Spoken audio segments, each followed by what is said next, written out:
Hello and welcome to the fourth session of Legacy Life Among the Ruins here on a Tuesday, which is afternoon for me, evening for our Euro folks over there. Last time we ended with doing the first part of The Turning of an Age, and we're going to follow up on that in just a second. I'll just throw out there, this is part of the Gauntlet Hangouts. Gauntlet is an online gaming community. You can find out more about that at gauntlet-rpg.com. And a reminder that we are using the X card, and the lines and veils that we have are on a tab there in the Character Keeper. So last time people rolled for their trials and they made the decisions about that. Vaults were found, new enemies emerged, good things happened, bad things happened.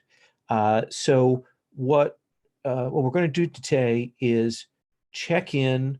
I want to confirm that everybody's good with the current doctrine, lifestyle, assets, traditions. I think everybody was kind of, there were minor changes though. I want to make sure everybody's good with that. And then we will talk about customs, adding things to the map, and then talking about your character playbooks. So those are the things that we're going to start with today. Leandro, are you good with the choices you made at the end of last time with your family? Kind of kept most things intact, I believe. Yeah, I think I said last time that they're on their way to a change, but it's only been a year, and there's still time for a change yet. So I think they're going to stick to doctrine, lifestyle, traditions, all that jazz. Yeah.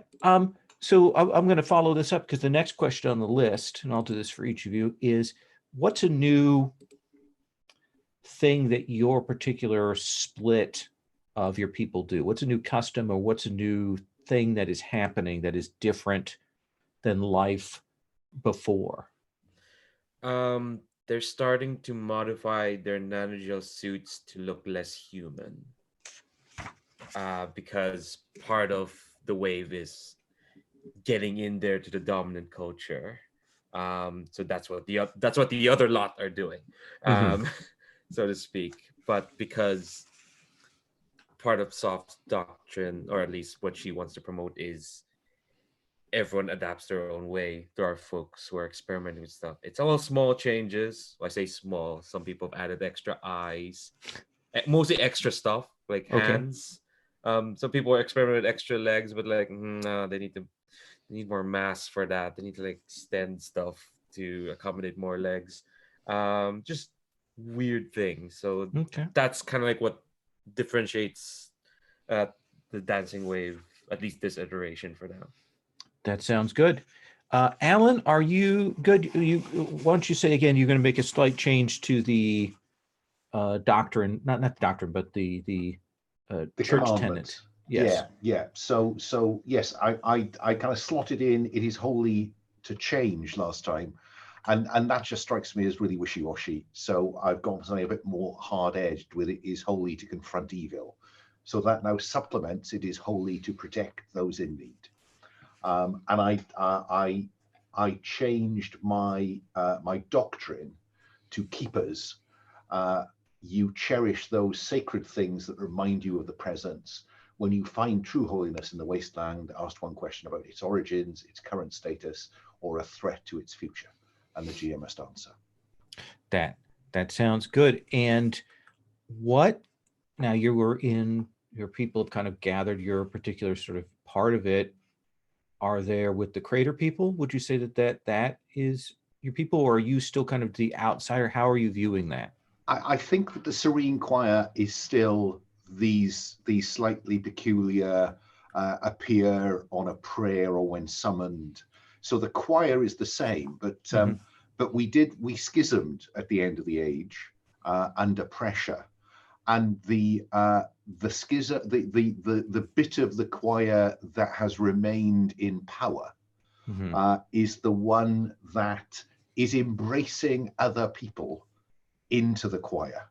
So I was interested that that Leandro said that his half of the wave are now experimenting with different looks. I think that the Beloved, which I think is the other half, isn't it? Some of those have been encouraged because we reached out to them in a a very friendly but forceful way last time, and so they've been absorbed, I think, and they want to look more human, and the Crater people are in there, and individuals from other factions are joining a church that is now more clearly associated with these angelic beings, really. Okay. Yeah. So the change, that sort of the custom change, the approach change, is this bringing in of other people in a more service oriented kind of way. Okay, that makes sense to me. David, are you good with the doctrine and lifestyle? I don't think you made any changes to those last time. I didn't know. I think the only thing I'll briefly mention, because I mentioned it in chat last time, but I don't think I did like on the recording, just in case anyone is watching and confused. But yeah, I changed my one of the picks I chose was you enter into a time of prosperity, or words to that effect. But I figured, actually, given what else was going on, it made more sense for me to pick the one about being in a state of war. So that's just to kind of like make that conflict with the City of Glass a bit more prevalent. Right. But I think that's the only thing that changed. So then let me ask you, in this year or so that it has passed, has anything changed among your family in terms of customs or approaches to things? What do we see that's maybe a little bit different about them now? Yeah, so carrying weaponry is a lot more common than it used to be. They've spent now some time engaged in this sort of ongoing skirmish, is probably the best way of putting it, with the City of Glass, and as such, more people carry. It's still mostly kind of things like harpoons or harpoon guns and things like that. But it's more common for people to wear those openly about the fleet, and I think we're also starting to see essentially small groups of boats actually forming up as like small military, sort of more military style units. Again, it's still very much in the Riverfolk tradition. There isn't like a centralized navy with an admiral and all this sort of thing, but essentially some people have been gathering together into small armed forces to protect, like little flotillas. Yeah, kind of yeah. Okay. That seems good.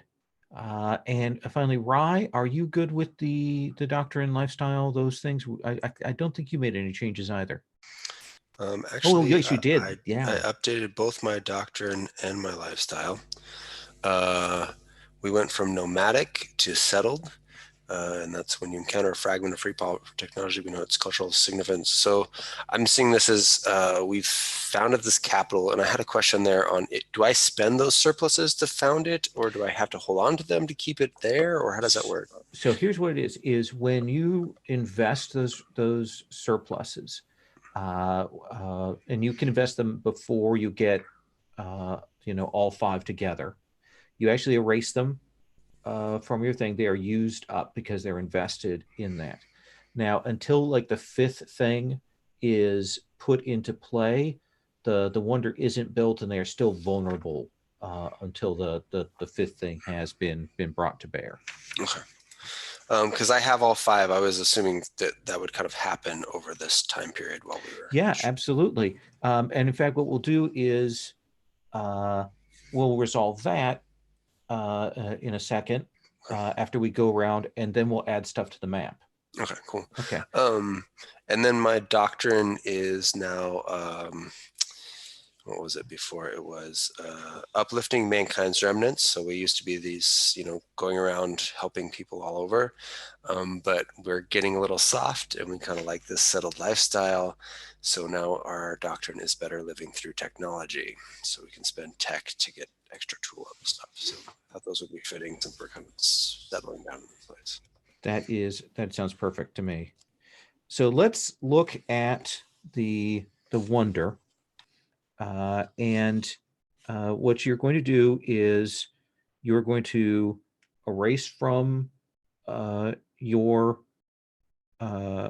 thing the indicated surplus, or take the particular action. So, and you have all 5. What are those 5 things that are the pieces of putting this capital together?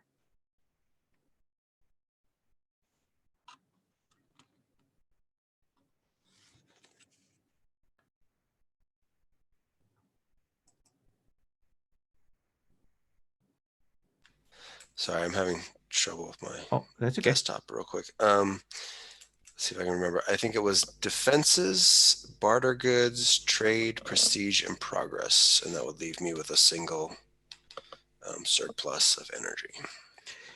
So tell me, what is that like? Point at two of these surpluses and tell me how they roll into this building. Sure. Well, I think the first thing that's like the visual thing that people see when they come to the Capitol is this energy wall with these turrets out of crystalline structures that we've built up. And half of this kind of the area of the city is on the shore, and then the other half is built on these obsidian islands out there in the water. So the shield goes out around the water as well, and presumably under it. So that's kind of the big thing that people see when they come up, that's erected, and it's allowed us to kind of fend off these creatures that have been hounding us, and as well just provide the safety to do other things within there. And so I think the other thing that we've done is kind of started to set up laboratories and kind of a new university type structure where we're bringing in experts have been attracted here from across the wasteland or whatever. And so we're starting to see new advancements actually created here instead of having to go out and always find stuff out in the wild. Yeah. I like that. And so you mark that off, and now you were considered the owner and builder of that. And so that's sort of the key thing, because the others are going to be rolling, and they will make choices that will potentially give you some benefits from that. So in the Gauntlet Legacy folder, you will see are the handout sheets, and there is a page that has the wonders on it. And let me find what number page that is. Come on. That's wrong one. Let's see here. I can just grab this side thing and scroll down. All right. So that is the capital, and that is page 50 of those things, of those pages. So how this works is everyone else is going to roll. You will roll this roll +1 if you have treaty with the owner, -1 if you don't have treaty with them. You'll roll +1 if you have a surplus currently that matches one of those requirements, and -1 if you don't. And you can get an additional +1 to this roll if you erase a surplus matching one of the wonders requirements. And 6 or less is going to give you a trial from this capital list that you get to pick, and one that the owner picks. A 7 to 9, you get to pick the trial or the fortune, and the owner picks the other one. And then the 10 plus is there are 2 fortunes, and each of you choose one. So, Leandro, do you have treaty with with this family? That would be the seeds, right? That would be the seeds, yes. Yes, I have a bajillion treaty on them. Okay, so you got +1 for that. And Amazing. do you currently have a surplus of barter goods, prestige, progress, trade, or defenses? I have defenses. Okay. So right now you're rolling with a +2. You could burn defenses and roll with a +3, or you can just roll with the +2.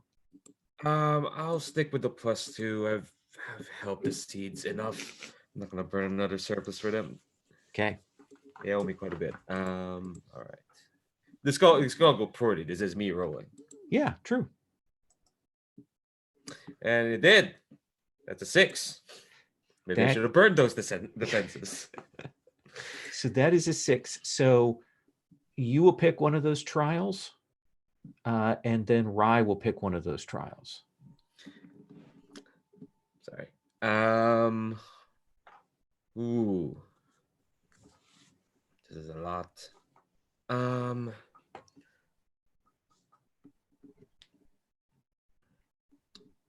That's a lot. Let's see.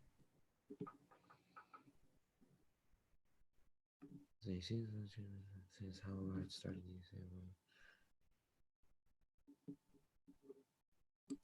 I'm gonna say shortages. Okay. Uh, City's always 3 meals away from chaos. The owner says how riots started, and you say why your family suffered the most.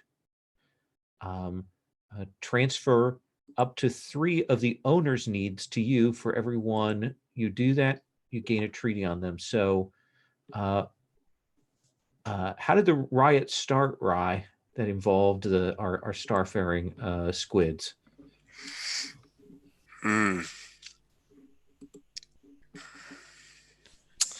Yeah, there was a food shipment that was supposed to come in, but when it did, we found that it was all laced with the weird biogel stuff that's in the strife, and so it was just we had to burn it, and so people were hungry and scared, and even though I think the starfarers that were there had little or nothing to do with that. I mean, I guess as much as they can have little or nothing to do with that since they brought it to our planet. Yeah, they started and they were rioting and trying to throw them out. And Leandra, which needs from the seeds do you want to transfer to you? A reasonable answer is none, because it doesn't say anything about that. But yeah, in order to have enough treaty on them, it's probably not the best choice I made, but I'm gonna stick with it. okay. I think I'm not gonna take progress because my control of Project Sunbeam is tied to that. Okay. I will take 1. Might as well bump it up to 6. I think I did just get rid of leadership as a need, but I think I'll take that back. I think this kind of oversight wouldn't have happened if the Dancing Wave had proper leadership, which they do not at the moment. Right. So you take the need leadership. Rye erases the need leadership. Rye, you then get to choose a trial.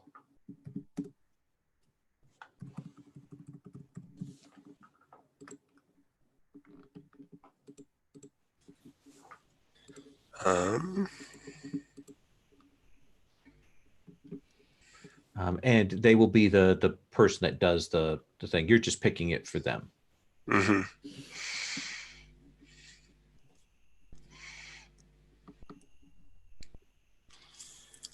We'll do pollution. Okay.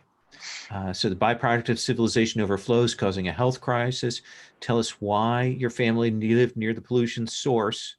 The owner tells us the consequences. So what do you think there, Leandro? I think we can tie it to the shortage. It's like, I mean, we already gave the nano gel to the seeds way back, but I think it turns out it's not a wonder substance that could solve everything. It's way more complicated than it was. So I think some of that gel that we gave them was used in the creation of the city, and yeah, we live near the source. We are the source. Oh yeah. To an extent. I mean, we're working on adapting it. That's part of what the wave. Well, we're trying to figure that out. It'll be fine. Okay. I like it. So you are going to get 2 needs that the owner is going to decide, the owner of the city. You're then going to get to pick a surplus that you get.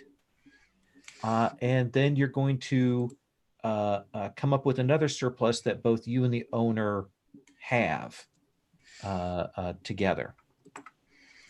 For the record, I have, for anyone who might be watching this, I have a lot of needs. I have 4 at the moment. Yeah, we may be rolling the hold together at the end of this. This is the Fair enough. All right. So I have to pick 2 needs. Oh, yeah. brutal. Let's see.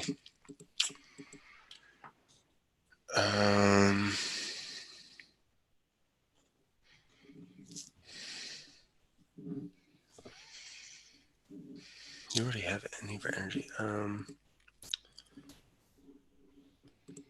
I think morale and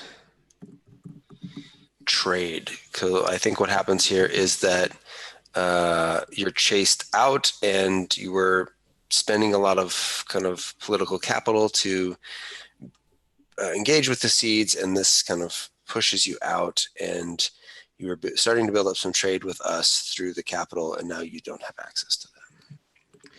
And Leandro, you get to pick 2 surpluses, one that is just yours and one that you and Rye will get. Can I use the surplus to erase a need? Yes. All right, cool. I need to give myself some room. I think I'm gonna erase energy as a need. I'll take that as a surplus. I think at this point after the year, we've anchored the spoken, and we've now started to retrofit as a possible source of energy. We're not out of the renewable source of energy, just taking in stuff from around the earth. It's not completely fixed yet, hence why it's not a surplus. Right. And as for a surplus we share, let me look through this list.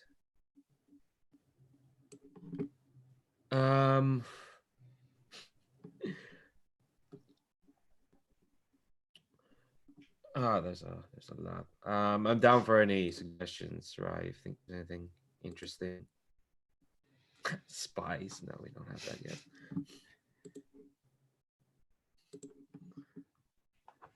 Maybe something in the future.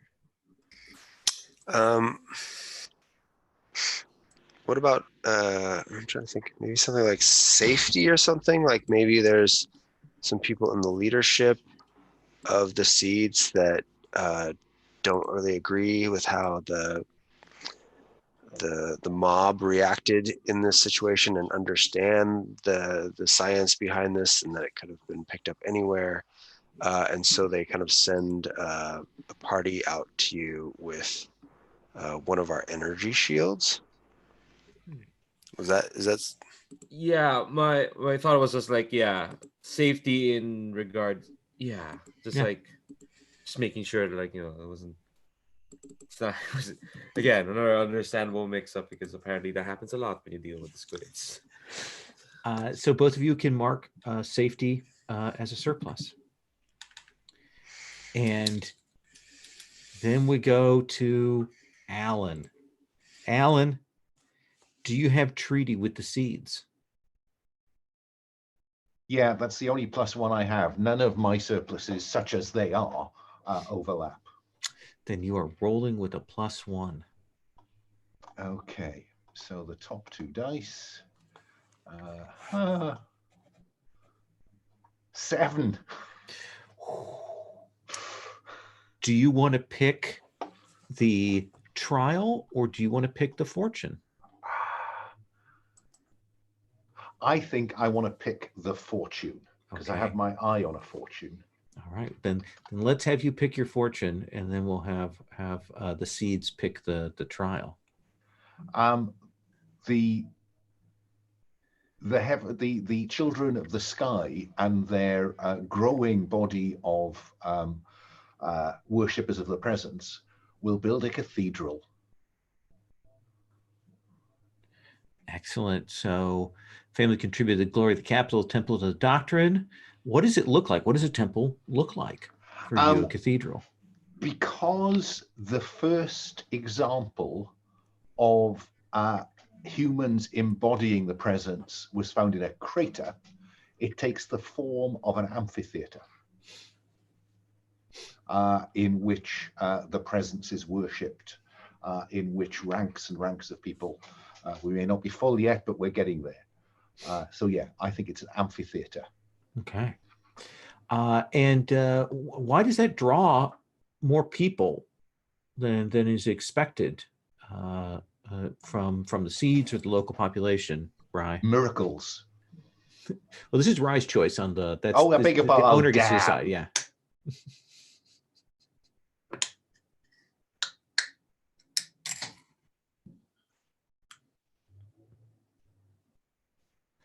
So I think that what the seeds have always had is kind of this scientific, very logical understanding of how the world works. But there's always been kind of a little bit of a emptiness when it came to kind of, there's big questions that we haven't been able to answer, even though we can understand all this magic and science and the tech before. There's been these bigger questions. And I think that the Sky Children and their link to the presence have kind of always had an allure to many of the seeds. And so I think they come to kind of listen and see what it's about. And many of them kind of don't find it antithetical to their current knowledge. And so they stay.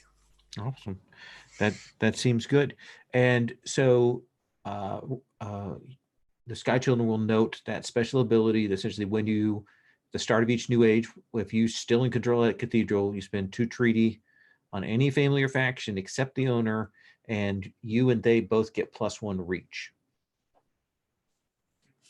And I think that you can only do that once, is my impression of that, because otherwise you could stack up more reach than anything else. So what is the trial, though, Rye, that the Sky Children undergo here?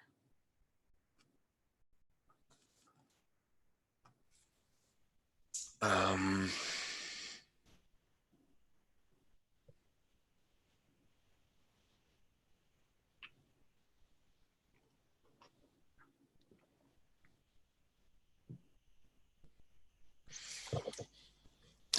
trying to figure out which one of these kind of fits with the Sky Children. And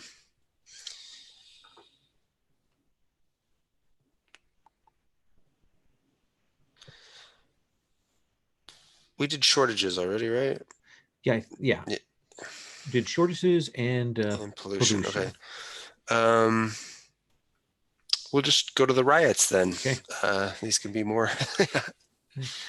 Civil unrest swept the capital, and your family, Sky Children, were right in the middle of it. What was your role, and tell us about the damage it caused? I think our role was trying to stop it. Maybe the shortages of food led to bread riots, and the newly emplaced priests to the presence were on the streets trying to calm people down. Awesome. And how did you repress those riots, Rye?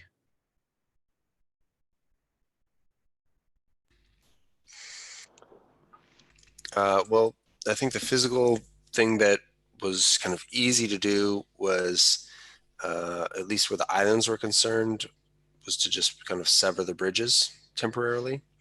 I think that maybe they're even built to be able to go up and down so that boats can go through, so that maybe they were just drawn up, and those positions were held and fortified until things kind of calmed down, so things didn't spread. But I think that what finally calmed things down was kind of all hands went on deck and went out and scrounged up enough food, or maybe we worked with the river folk to do a extra large fishing expedition, and we we got the hunger taken care of. And now, Rye, you get to pick 2 surpluses that you erase from the Sky Children. What are the Sky Children's surpluses right now? They are relatively rare, it must be said. They are the 2 I possess are safety and justice. So Well, shall I erase them both? At least I don't have to choose. Thank you. Yes, they are gone. The Sky Children always want to make life simple for other people. The bonus, of course, is that your character and the owner's character in this next age are going to start with a firebrand move of your choice. All right. River folk, do you have treaty with the seeds? I do, I think. And do you currently have a surplus of barter goods, prestige, progress, trade, or defenses? I do, yep. Okay. Do you want to burn a surplus to give yourself an additional +1 on this roll? Right now you're rolling at a +2. I will actually, mostly because I also get benefits when I erase surpluses. So I may as well double down on that. I will erase my my newly received surplus in barter goods. Okay. Then roll with a +3.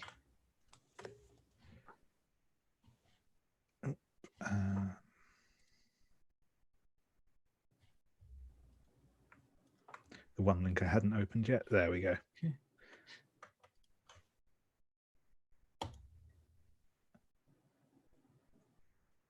That's an 8. That is an 8. So do you want to pick the trial or do you want to pick the fortune? I think I'm going to pick the trial, actually, because one of those seemed quite appropriate. And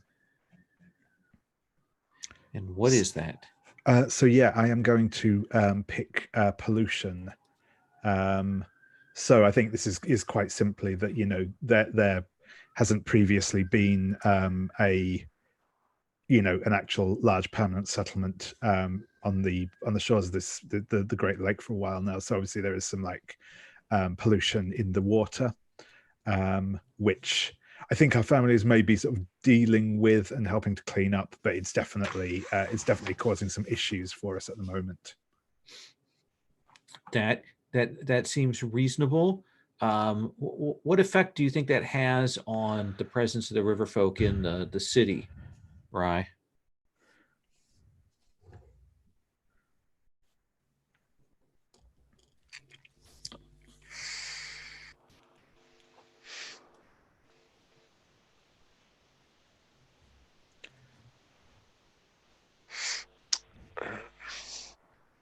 I don't know, David. Feel free to help me out here. Sure. Do you think it just makes them is there discontent, or starting to be a rift between them and us, or did they go kind of the do-gooder route and work on cleaning up, or I'm not sure where to take it.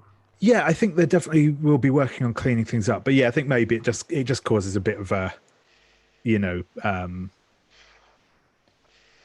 some kind of dissatisfaction, I think, among them. Maybe, yeah, that's probably the best way of putting it. That makes sense.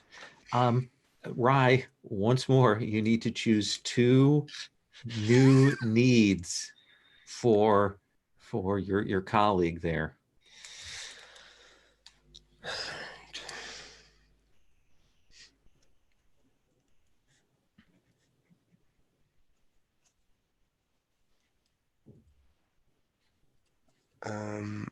Maybe morale to represent that, seeing their once pristine landscape kind of polluted.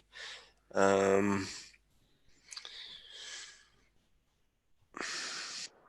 I think culture too. Let's do culture, because I think and David, if you think that's right, you now have a part of your population that's in this settled place where I think you've always been kind of nomadic, living on the rivers as well. And so this kind of creates those that live in the capital and those that are still out on their boats, maybe, type of thing. Yeah, that sounds good. And David, you get to take a surplus of your choice, and then you get to choose another surplus that will be for both you and for the seeds. Cool. So I think the surplus that I'm going to choose for myself is making sense with our connections with the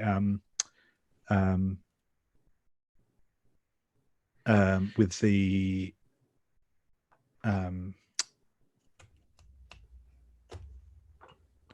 oh, actually, I'm just having a quick look Sure. at the things.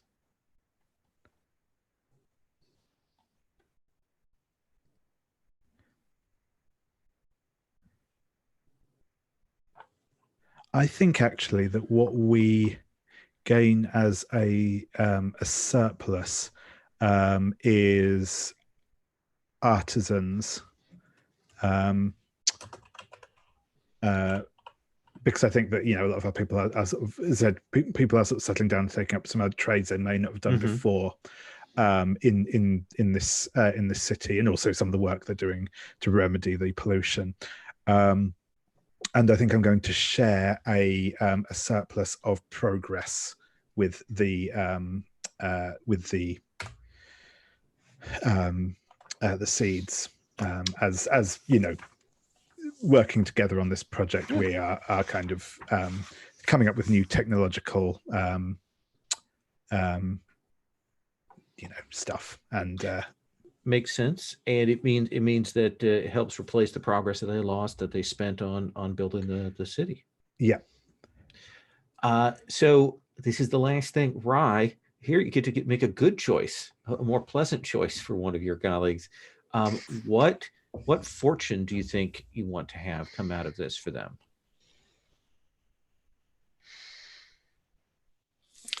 Well, I guess if I was going to be selfish here, I would create the university. But David, I'd like to give you a choice between that and the Great Market, since you guys are traders. Yeah. I'll just have a quick look. Certainly, the market sounds like it makes more inherent sense, but you've also got your bookworm. Yeah, character. this is it.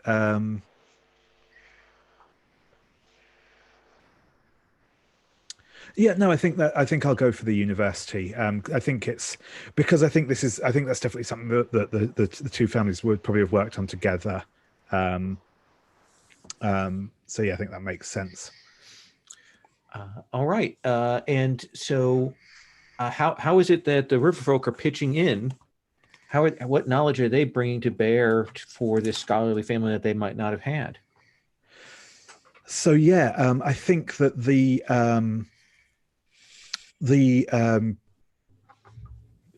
Riverfolk, as I say, a lot of their culture and knowledge is transmitted orally. So I think it's a case of sort of there's probably a lot of people have brought knowledge of kind of the waterways and some technologies. As I said, the things they are particularly kind of up on are a lot of like renewable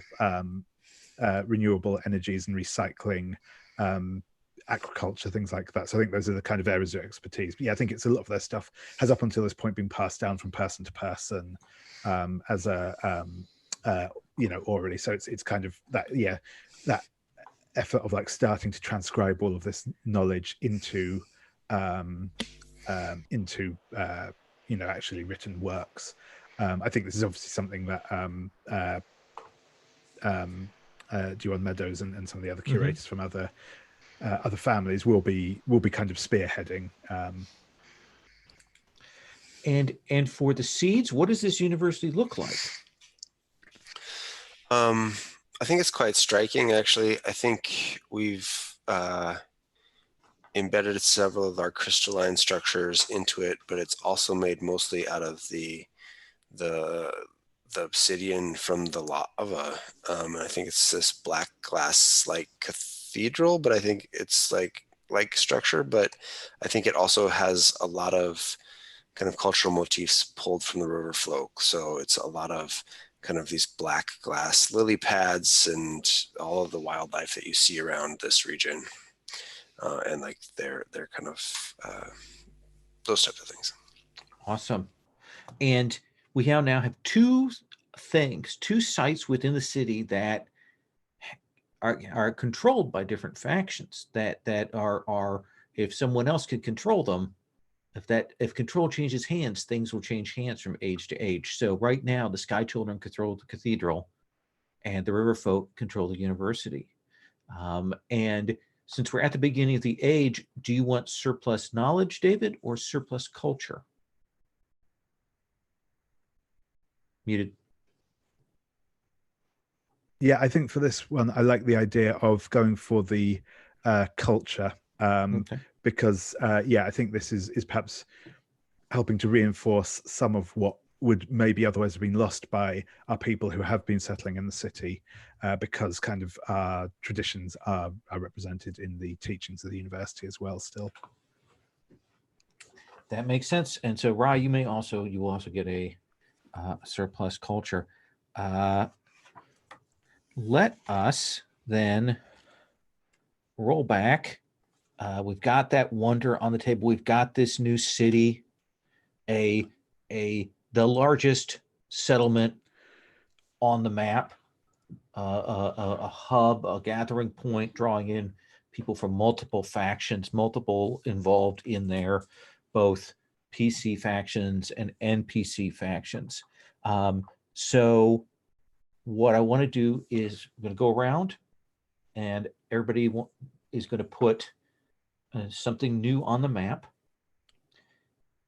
And after we do that, then we're going to ask about where characters are at, whether they're changing playbooks, and we'll come to that. So what can you put on the map at this point? You could put a new threat on the map.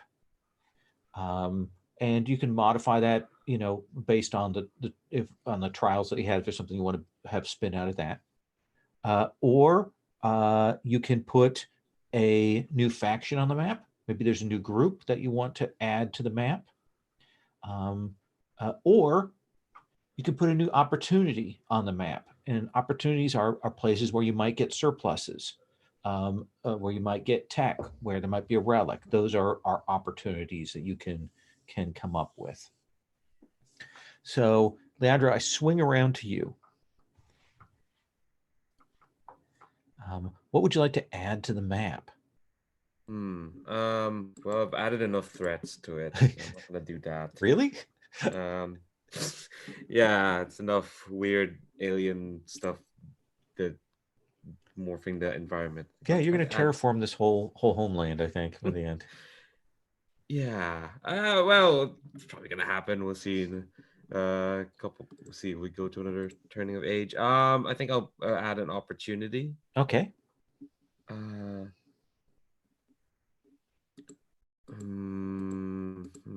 say that now and I have to think. Kind of opportunity. I think something. Is it a discovery of some surplus? Is it a lost site located? Is it some group coming up with new tech? Is it, what kind of thing do you think?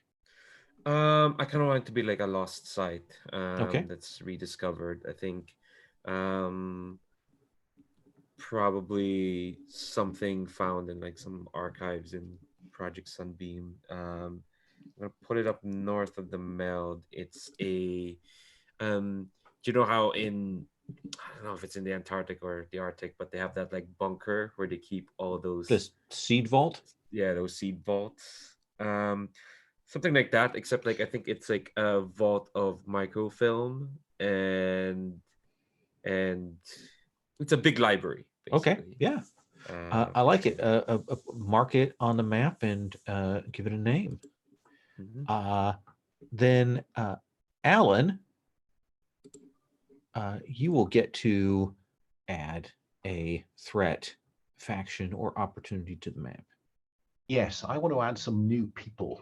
Okay. I want to have some migrants arrive north of the lake, the Great Lake, and the Blight. Maybe they've been there before, but the Blight has acted, and that river running into it's acted as a boundary. So I'm going to put an area up there and label it the visitors. Okay. What do we know about them? I think they're probably animal herders, nomads, who've come out of the north.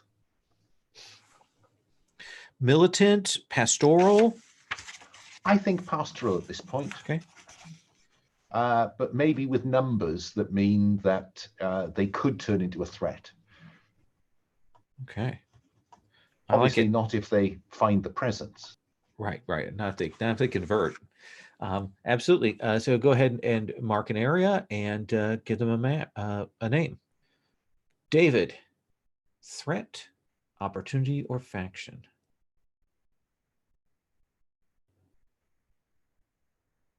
I think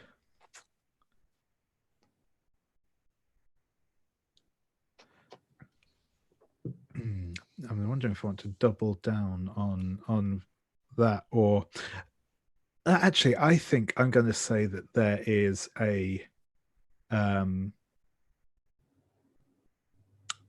new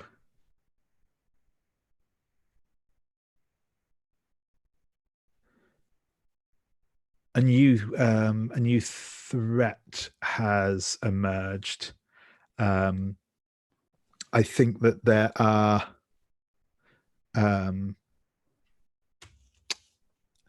some raiders, or possibly even, yes, I think we'll call them maybe. Actually, no, I think we'll say it's more a spreading disease that's coming out of the dead mire. That is not quite like a kind of zombie plague type thing, but also not entirely unlike that. There's some sort of parasite maybe, Sure. that sort of has been spreading from the dead mire and affecting people. There is a playbook of that kind for Yep. a family. So some variant on that. What are people calling them? I think they are called the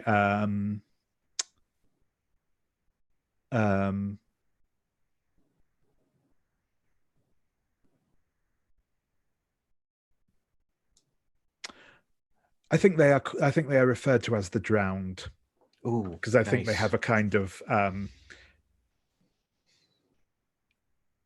that sort of look to them, that kind of slightly bloated, damp look to them. Absolutely. Yeah. So just I would go ahead and put their name there by the dead mire. Yeah, sure thing. And Rye, well, you've gotten so much with your city, but you have one more choice to make here. That was more intense than I thought it was going to be. Yeah, this is the first wonder.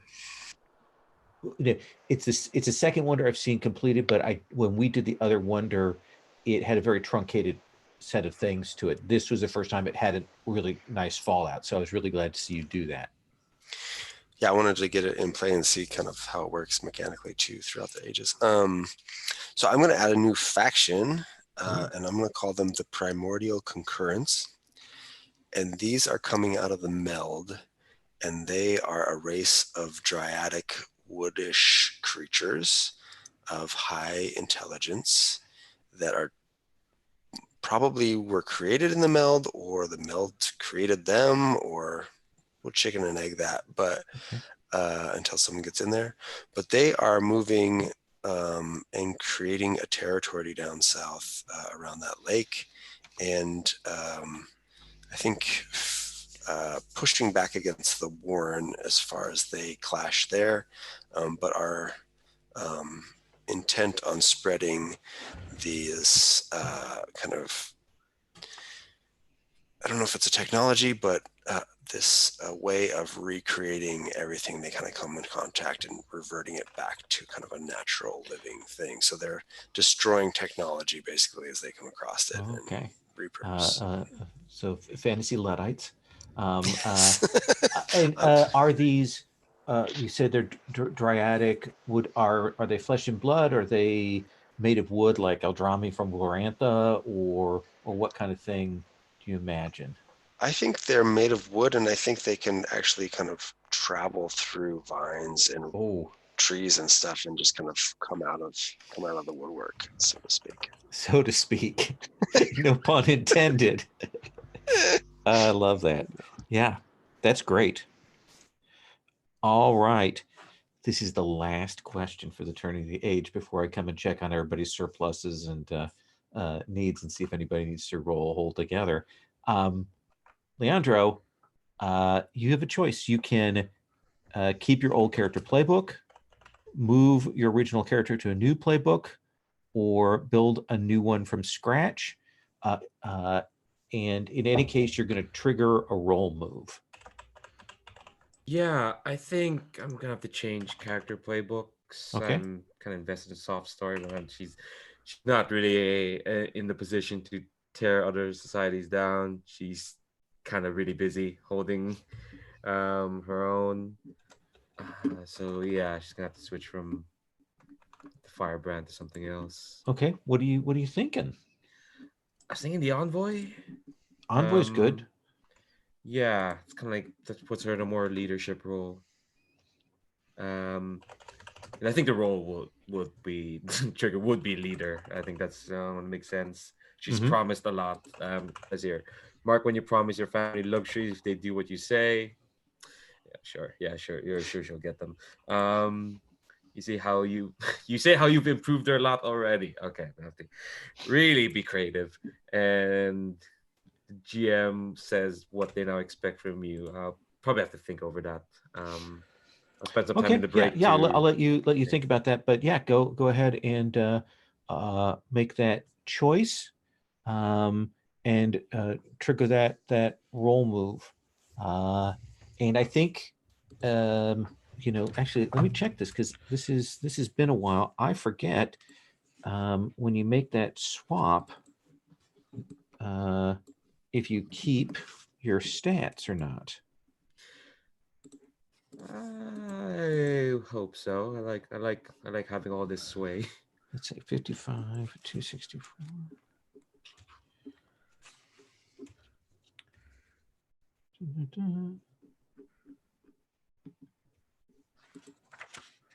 I tell you what, we're going to say the stats will carry over, and I'll check on that later. But let's play it that way right now. Mhm. All right, Alan, are you changing your playbook at all?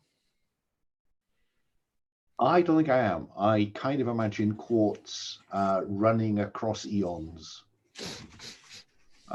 His role may change, but I don't think he's going to change his playbook. Okay. And what then? Now the thing then is, what is the new roll move that you're going to trigger? I'm a bit torn. I'm thinking all of mine rely on mark when a disaster looms over your people.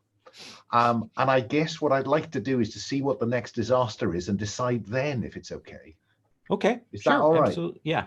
And Because when you depending on the yeah, disaster, it could require a different kind of approach. yeah, and when you do that, you can add one to a stat or get a new move. But you're also going to write in a firebrand move that you're going to choose. Yeah. Yes, I've been looking at that. Okay. And I'm still looking at it. Sure. Yeah, absolutely. David, where is Duan Meadows at this point? Yeah, I think I'm going to continue in the same role for the time being. Okay. Or playbook, you mean? Sorry, yes, I'm going to continue in the same playbook for the time being. Yeah. So, so the previous role I had was the rebel. So I think in the intervening time, whilst this skirmish with the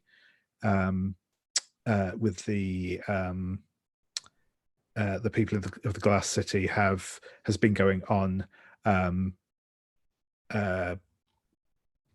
I was able to retrieve the underground river, which was this tome of like guerrilla warfare and resistance, and he's been kind of leading, or at least inspiring, people to fight against people from the Glass City. And I think the role that he's probably going to go into is, I think it's probably actually leader. So when your people lose their traditional ways, tell us about the sacred text that can unite them under a new vision. The GM will tell us about reactionaries who violently oppose it. That seems to make the most sense with what's going on. I think he's kind of taking the helm in sort of trying to bring people to this in sort of like parts of their people settling down in cities and bridging that gap. And you are so young. You are so young. And I imagine that you have a set of very much the old guard who think that going to war, we've never gone to war before. And now our people are going to the big city, and they're staying there for time rather than going out on the boats, and they're losing our ways. And they are very, they want to not have this war, just stay on the lake, and they want to ban the families from going into the city. They're very old reactionary people. Sure thing. That sounds good.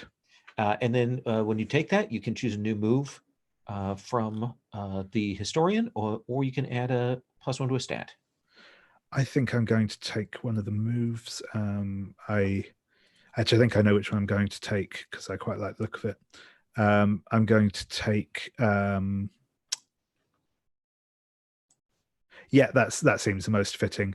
I'm going to take Writings of the Oracles, which is when you plan a grand societal change, study one of your tomes and tell the GM how its lore can be used to change one surplus into another or grant a new specialty to companions. Once decided, the effect is fixed for each tome, but can be reused at will. The GM will say how long the process takes and what must be sacrificed. Okay. We'll be excited to have that trigger. Then that brings us to Quartz. Quartz, do you wish to remain in this playbook as a seeker? Radical. Oh, sorry, radical. I was looking at the wrong thing. I'm moving to a rebel. And I feel that even though I was instrumental in helping set up many of the relationships that helped the capital be successful, that I think our people have gone kind of soft and have taken to the settled life a little bit too well. And so I've been creating and trying to push on our to maintain that custom of sending people out into the world and do research to make sure that we're aware of what's going on out there. And I've been getting a lot of pushback on that. So I was going to take that. Yeah, it makes sense given that probably there's a good chunk of your people who are like, look, we've had pollution, we've had riots, we've had all of these problems. We need to be stockpiling and looking to our own interests in the city, and sending people out is a waste of our energies at this point. We've got a university here. We don't need to go out. So whose suffering do you think they can help with? I was thinking of the Dancing Wave and Soft's people. I think that Radical, especially having had a relationship with Soft in the past and having recruited them to help rescue our lost squad, has seen kind of the difficulties they've gone through and wants to reach out to them. Yeah, I like that. And we can do a nice scene with playing onto that. And of course, when you mark that, you get a new move, or you can add +1 to stat. I was going to up my sway. Good call. So disappointingly to me, it looks to me like your mood is just a -2, Leandro. Just -2. Right. So we don't have to roll hold together, but you are right on the razor's edge, as it were. Amazing. Let's do. Speaking from the other side of the razor's edge. Yes. Oh, where are you at? -3. You're at -3. So let's resolve that. Let me find the family move on that. I can't remember if we have it on this as well. When your mood would go below -3. So I'm uncomfortably sat on the razor's edge. Yeah, you are on the razor's edge, and actually, Leandro, you've got two ticks on the clock to collapse, and let's see. And Rye, your mood is a 2. You're in good shape, and David, you're at 1, 2, 3, 4, 5. You're at a +2, so you've got 2 ticks to go up the positive on that. Oh, sorry, I don't actually have the because I do something a bit weird with a couple of my surpluses. So I'm only actually at 4 surpluses at the moment. Okay. My barter goods are currently expended, but they will return next session. Absolutely. So we come into this age. One other thing on that. Can I have that move where I can use a surplus to gain more knowledge about something? Can I do that after the beginning, or? Yeah, I think so. Yeah. Okay. I'm gonna burn my culture then. Okay. Do that. Excellent. So let me do kind of a once around to get a sense of where your family's at, what their desires are, what their agenda is. And we can kind of see where we're going to aim family move wise, and then maybe we can kind of look at how that'll play into some character interactions. I know we definitely want to have a meeting between soft and radical here on this, but what is the people of the spoken? Soft, what is it that is a priority for them right now? What do they need?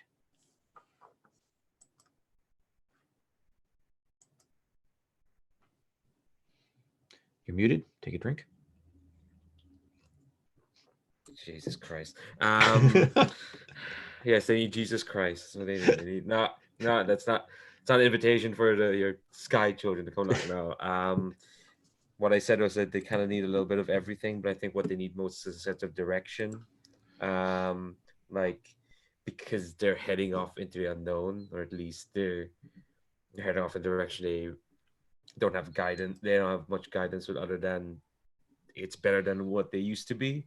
Mm-hmm. I think mechanically, at least in the short term, that means getting rid of the needs for culture and leadership, trying to satisfy those, basically trying to establish themselves like they're the next generation of the dancing wave. We can be more than what we were. That's a long term, I guess, but Sure. for now it is just finding a direction to go to. So do you think that's you doing uncover lore, but not spending any data because you don't have any? Or do you think that's you going and calling in a debt with another family?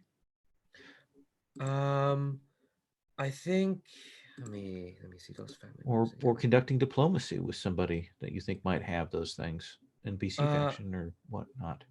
I think it's uncovered lore for the moment. Okay. We have control of Project Sunbeam for now. I mean, we found that library, which I decided to name after a Gaelic name just to make it even more unpronounceable.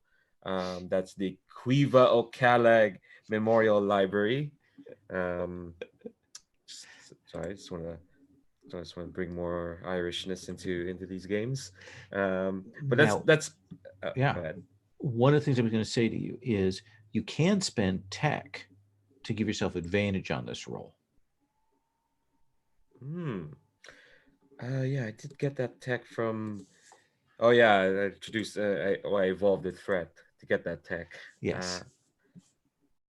Now's the time to spend it, I suppose. So I'll spend 1 tech, gain advantage, and this is the dancing wave going through Project Sunbeam and seeing what I was taking to go. 3. What I roll plus with again? +0 because you would roll with data. Oh yeah. Well, I got a That's a 9. It's a 9. So that is going to give you one hold, one question on that. So what is it you want to do? What is it you want to know? What's the most important thing? Well, they say like immediately they want to get rid of a need. So yeah, definitely. How do I get rid of the need? Leadership.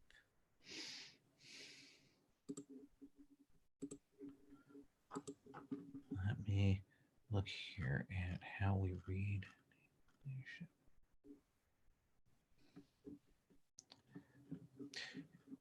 You know that your families, like when this ship split, there was data that was lost. There was information about how things were done before. There information about operating procedures and things like that.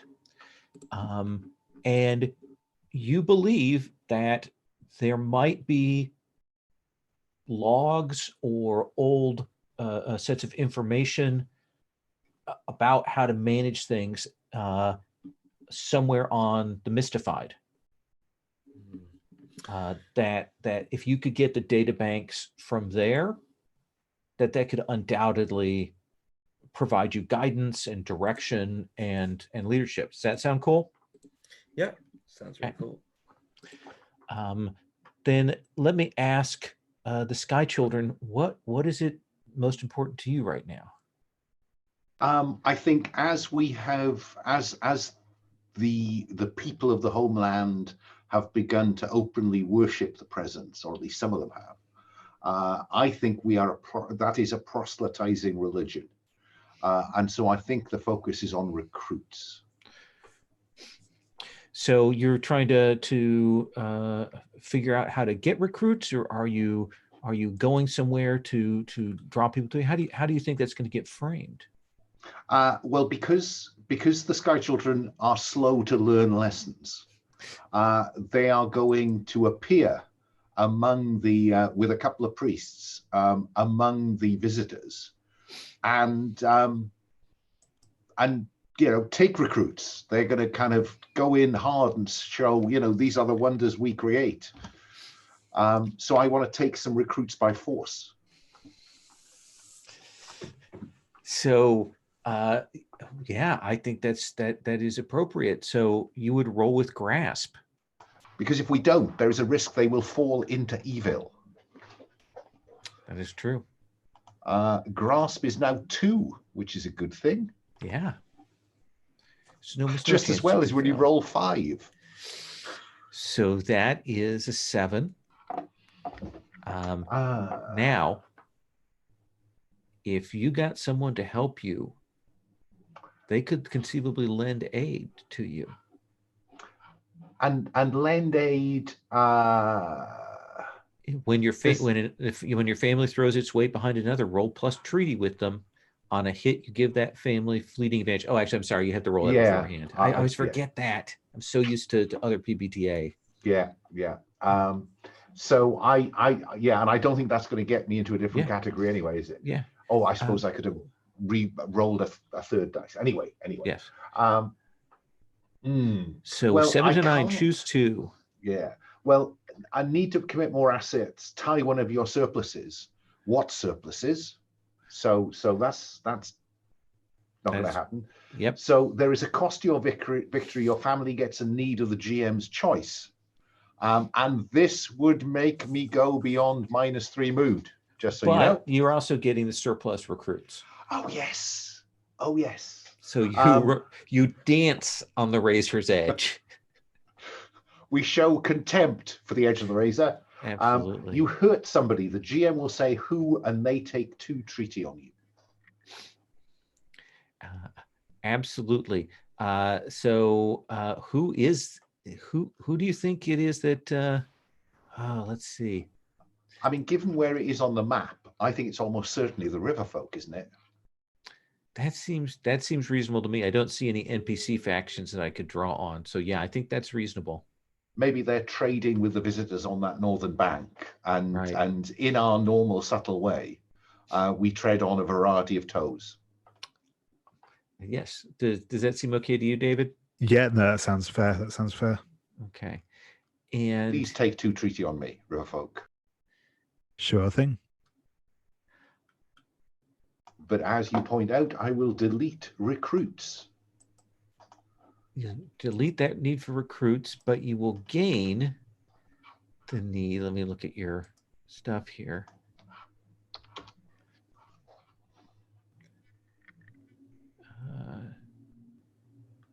How do you feel about prestige? It just seems to me that whatever credit we had in the homeland, we keep just burning it. Yeah, prestige seems reasonable to me. Prestige or morale, but I think prestige makes more sense.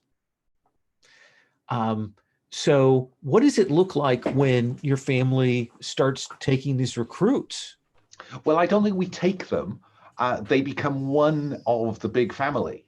So what it means is that we begin probably to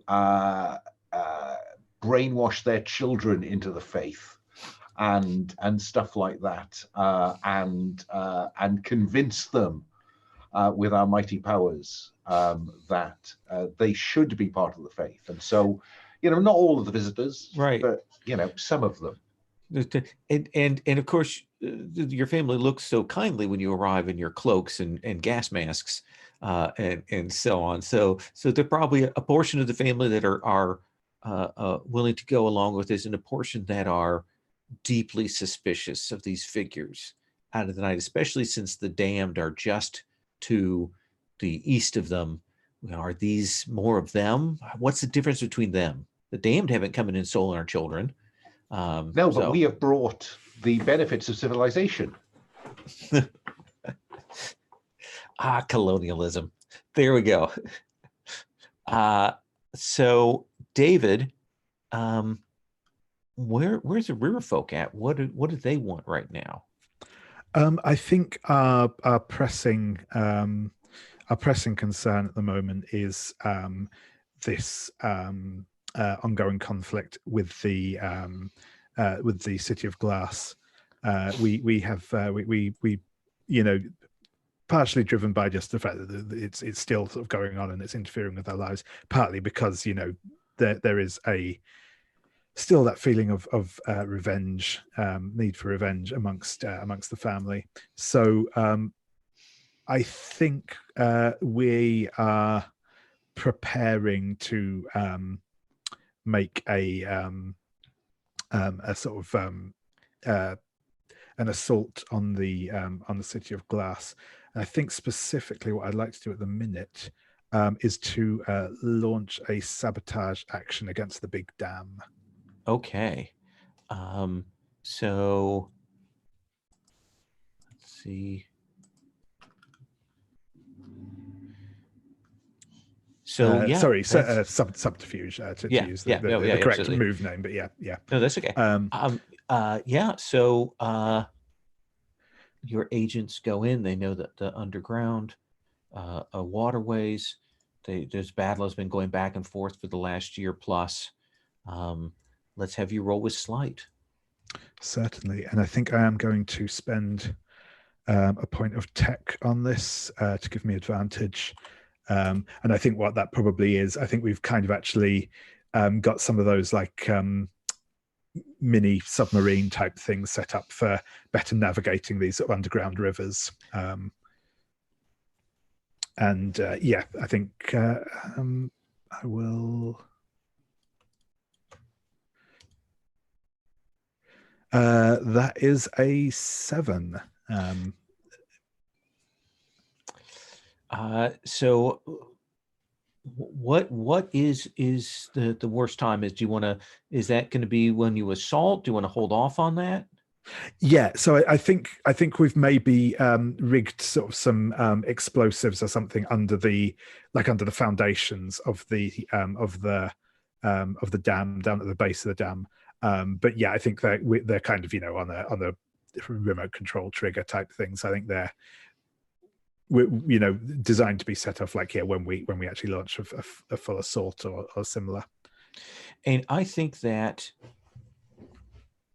you will leave some pieces, some evidence behind, either one of these ships gets caught or something like that. I mean, it's going to be obvious that it's your family, Yeah. but I think even amongst that they will know who some of the people who did this are, and they will put together their kill list for members of your family, the people who did this, the some of those saboteurs they are determined to take revenge on.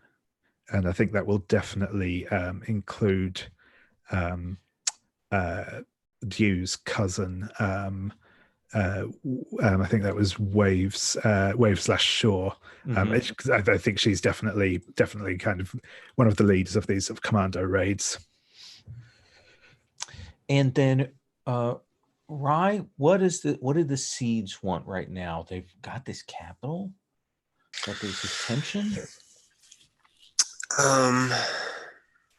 Yeah, maybe they need some leadership to kind of calm things that are like to keep the capital smoothly running. But I'm also thinking that partially why they are here and they've set up this big shield wall and stuff is to keep the creatures of the Warren out.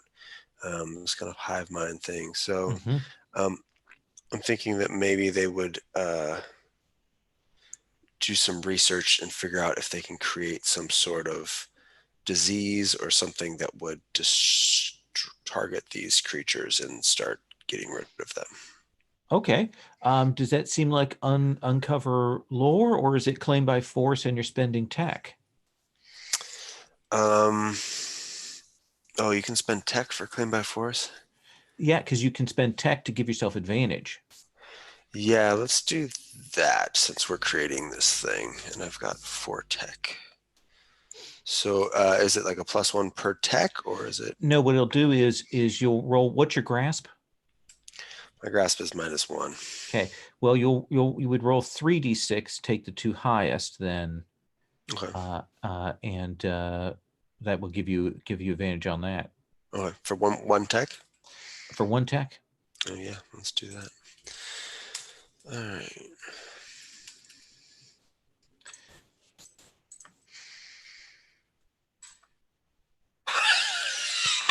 A 3.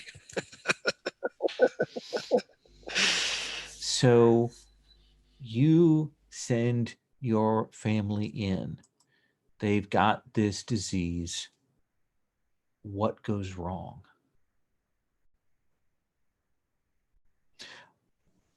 But I have an idea. If you wish me to say, Go for it.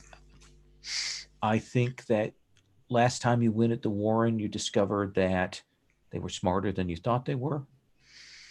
And this time, when you release this plague, it is within a few weeks that you will realize that many of these creatures are little biofactories.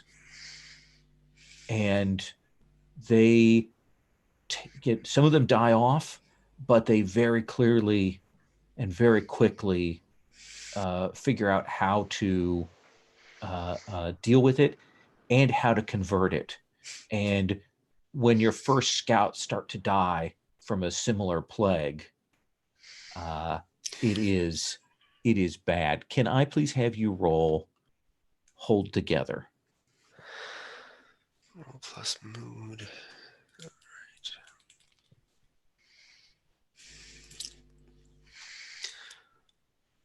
Mood is currently 1.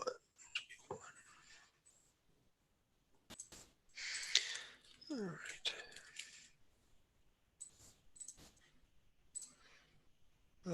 That's a 9. Good. On a hit, you mostly remain okay. You can pick one from the list there.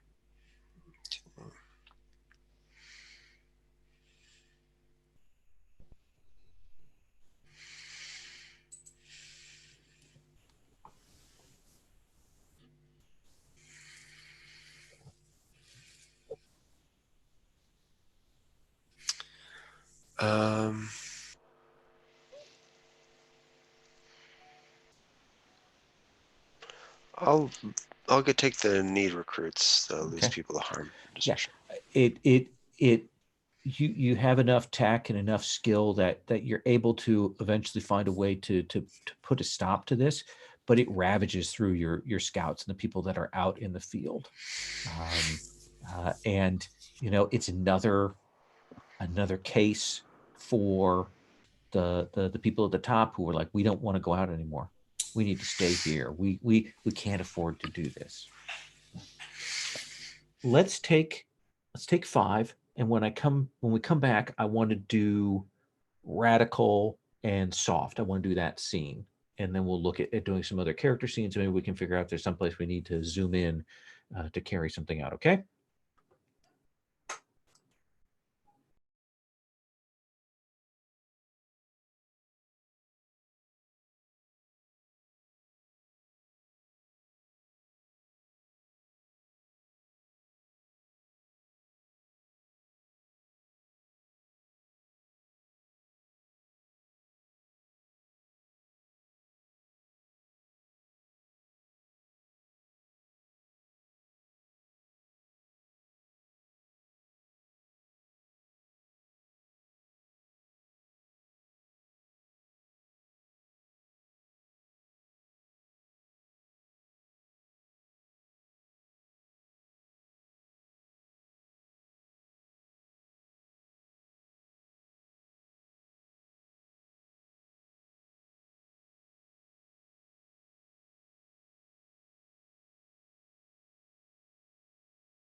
Just noticed the phrase squid schism in the group chat, which I hadn't caught as it went by. So Yeah, 4 tentacles go this way, 4 tentacles go the other way.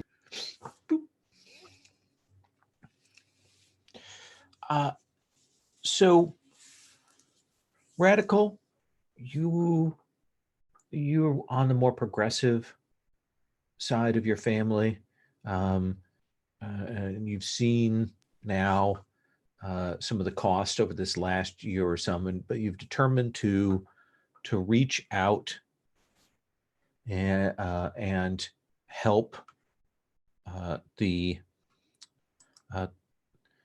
people of the spoken. So I assume Soft, if Radical came to see you, that they would be permitted in. Yeah, absolutely. If anyone in this wasteland is a trusted friend, it'll be Radical for sure. So what kind of room or chamber or meeting space would they be brought into? We've set up a place for non-wave people because I think I mentioned their spaceships are full of liquid inside, Okay. and it's just too much hassle. So we've set up a, I'll say set up. What it really is like we stole a diner. No one was using it. So our diplomatic place is just this um fairly nice diner that's parked outside of the Spoken. Little tables for Micah, that kind of thing. Yeah, Toby. Radical, if you go on this kind of diplomatic mission, or this kind of mission that maybe you want to keep a little quiet, do you go by yourself? Do you take people with you? Do you take a big crew? I think I have probably about half a dozen folks who I've been working with. Probably even I'll take Mito and one of the researchers who used to love going out and doing some of the crazier stuff before, and then a few folks who are on the more. It's getting more dangerous out there with all these creatures around, so we carry some of our more offensive folks come with me too, I think. And you can meet with Soft to negotiate then. Yeah. Well, Soft, it's good to see you again. It's been a while. Yeah, I haven't seen you in quite a bit. Soft looks exactly the same. I think Radical is starting to get some grays around the temple, and probably has a fully gray beard now. I think it goes all the way down, just from some stress. But he's also getting older.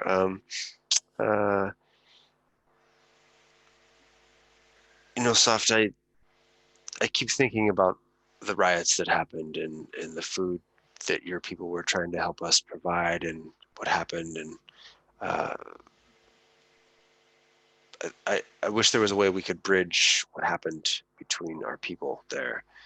And it seems that your folks could use some support here and there. And,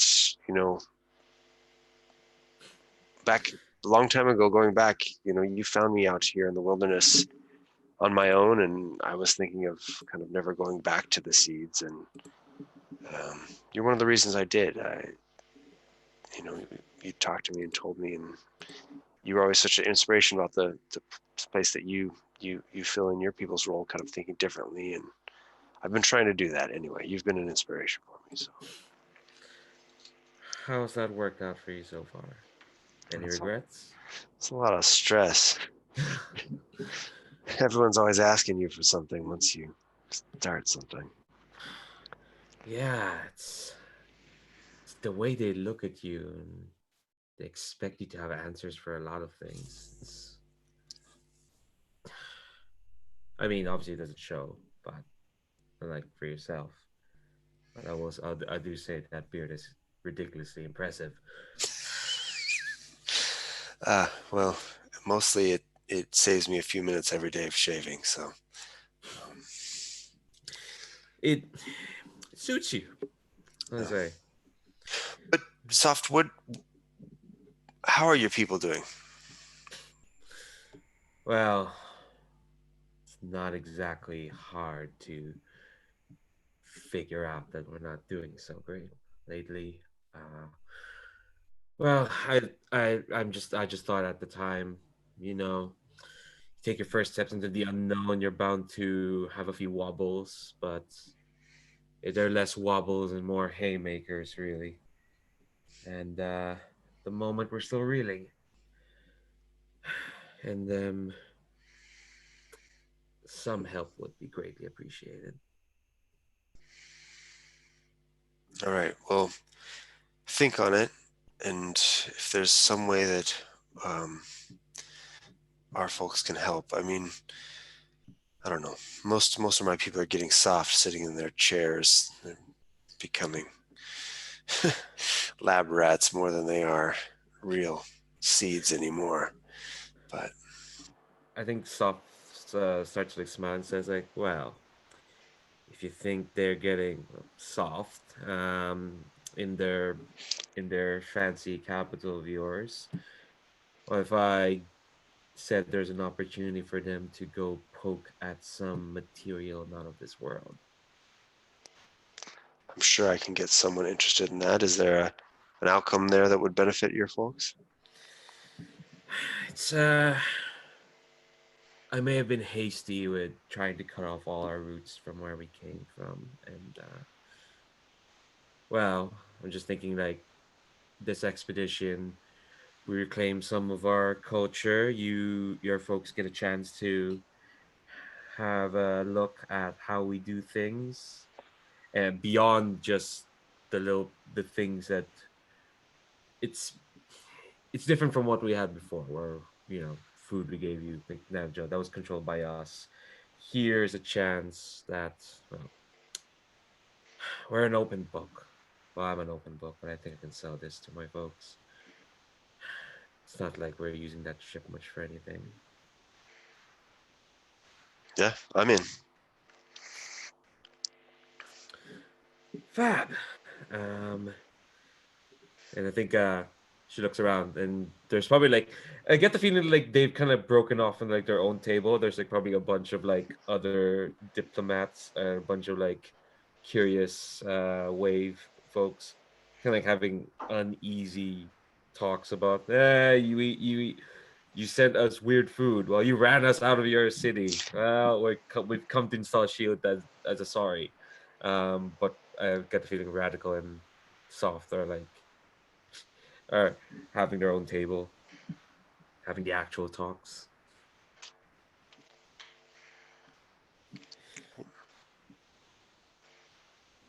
You're You're muted, muted. Lowell. Yeah. So yeah, I'm off. Okay, good. So it seems like we can kind of cut there, and maybe we can come back and zoom in on that expedition here in a moment. Um, let's check in with what Quartz is dealing with, what Quartz is feeling his family. We can. Is there any reason that we could put you and do together in a scene? Is there either of you have agendas that you want, or we can just do individual things? I'm good either way. I suppose I'm looking for a trigger for a change of role, and so I'm looking for a disaster.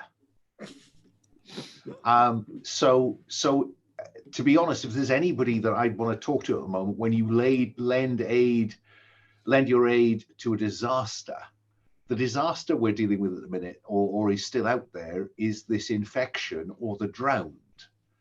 So I'm wondering whether a conversation with Dew of the River Folk about how we can end the threat of the drowned. Especially since they're born in water, they can maneuver through water. They're undead. They can walk in the rivers. They can come up hands from beneath the water.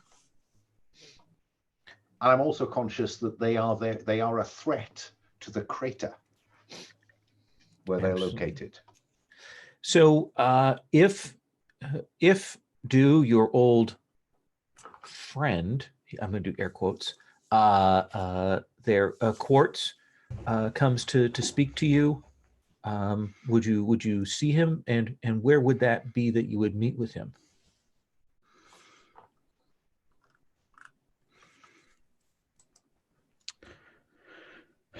I guess the I'm most. sorry, that yes, them, they, them, for them. I'm sorry. I want to make sure I get that pronoun correct on that. So apologize. Yeah, no worries.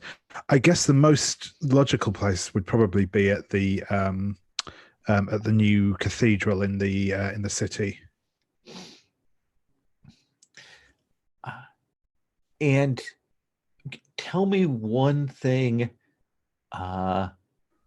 about the look of the cathedral, Alan. What? Give me one particular detail. We know it's an amphitheater. What is it like to enter into this? What's the passage inwards? I think that the passage inwards is complicated. So there are arches on the outside at the cardinal points, but there are many passages and corridors underneath the ranked seating, and one of the way that the priesthood is selected is that they have to memorize the route through. For worship, you can get in and go straight up to the seats, but the priests have to memorize the route because they have to focus on the presence. The presence will guide them. And Dewan Meadows, it's been a year. The faith of Quartz's people has expanded. We still got that weird thing about the departure of certain of your people, splitting off. What do you think the river folks' take on the Sky Children is right now?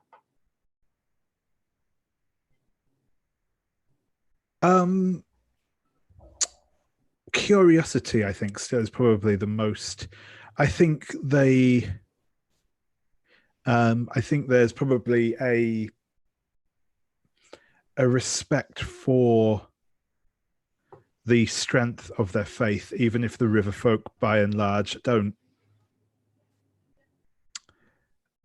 exactly follow the same sort of school of thought. I also don't think they're particularly opposed to it. I think, as I mentioned before, but yeah, I think the primary sort of spiritual practice amongst the river folk is an almost kind of like Taoist, very sort of abstract sort of philosophy more than a religion sort of thing. It's probably why when those people went over to the presence, they went for a more abstract vision of it and an apophatic vision of it. Yeah. So you come in and you will see Quartz. It's probably been a little bit of time since you've spoken with them, and they've asked you here to talk of things. Welcome, Dew of the River Folk. Greetings, Quartz. It has been some time. It's good to see you again. Time is a peculiar medium, but I understand that much of it has passed. We of the children have a concern that we believe you may share. It is in the appearance of these creatures that are called the drowned. Yes, they have been causing us some difficulties with the. They are.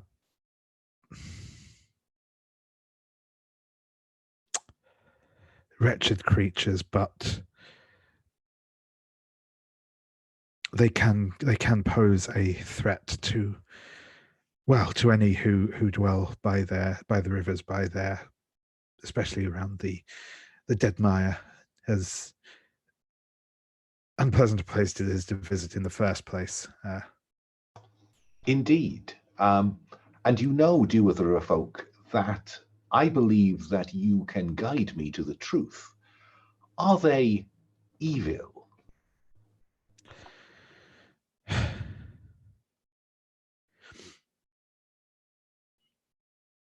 I think they lack the... I would not make, I suppose, a moral judgment about their existence. They, from what I can see, they are mindless or near enough. So I would not put too much stock on their state of mind. But in terms of their action, they kill and destroy indiscriminately. And so they are a threat to innocent members of communities around them. They are indeed. Then, Dew of the Revoke, it would be holy to confront them.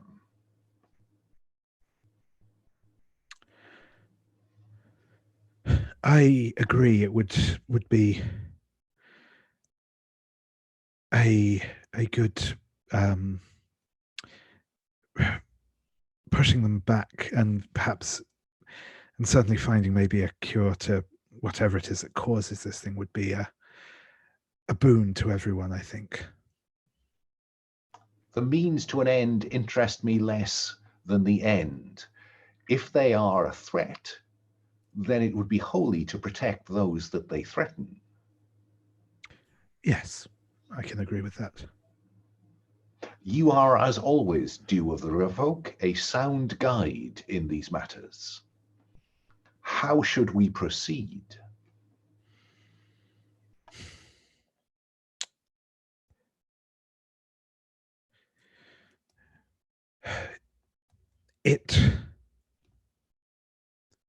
I think the most likely place that,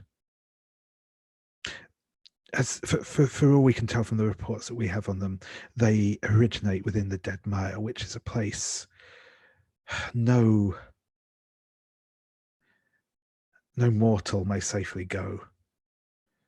Whether your kind could enter there, I do not know, but perhaps within there will be whatever it is that's causing them to migrate. You could be found, or at least that certainly seems to be the nest, for want of a better word. This is valuable information, but I think that the children would wish not to act alone. We are conscious that some of our recent actions have undermined the perceptions of people in the homeland, and therefore to act alone again may be counterproductive.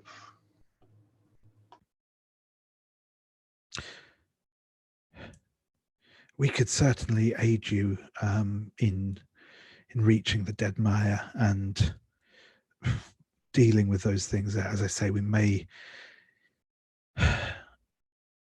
It is certainly an area we have avoided in the past, and the rumors of the poisons and contagions that spread there are legendary. Whether we would be able to make the trip inside, I do not know, but we could certainly join you in venturing to there. This is good news, Dew of the Revoke. I will communicate it to the elders, at which point Quartz will disappear. And so I think we have set up a couple of zoom-ins here. So let's start with Leandro with your zoom in. Rye, you will be playing Radical. Is Radical going along? So in that case, Alan, David, you get to make up quick characters from the Stranded Starfarers. And presumably we put those characters on the Starfarers tab. Yep, because I've actually got the roles and the inheritance moves built in with the drop downs on that. David, And- if you take the furthest left, I'll take the middle one. And then Rye, Leandro, you both get to tool up, which means that for every surplus that you have, you get to, let me get that family move here, add a tag to a piece of your gear, get as many copies of a weapon, outfit, or vehicle as needed for the party, add 1 to the quality of followers that you're taking, or get 1 data. And you can take those options more than once.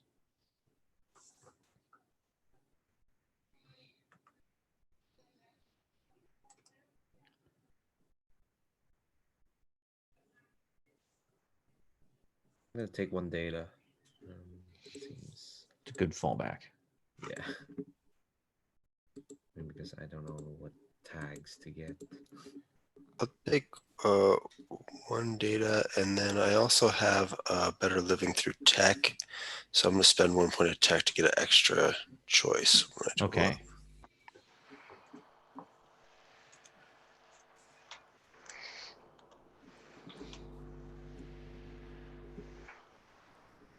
Oh, and then I have my new Firebrand move was Oh. the Secret Army. Okay. When you spend a few days training rebels in an area you don't have any followers, gain followers of 1 quality with 1 specialty. So I will take the Saboteurs, Okay. I think, for this, Sure. if that makes sense. And there'll be quality 1 saboteurs that you kind of trained up on how to do these things.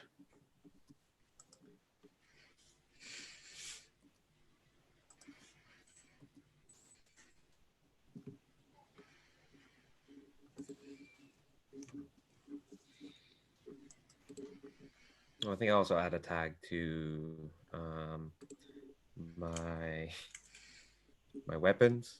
Mm-hmm. The Dancing Wave uses psionic amplifiers, which has range and aberrant. For here, I'm going to add area. Okay. Very nice.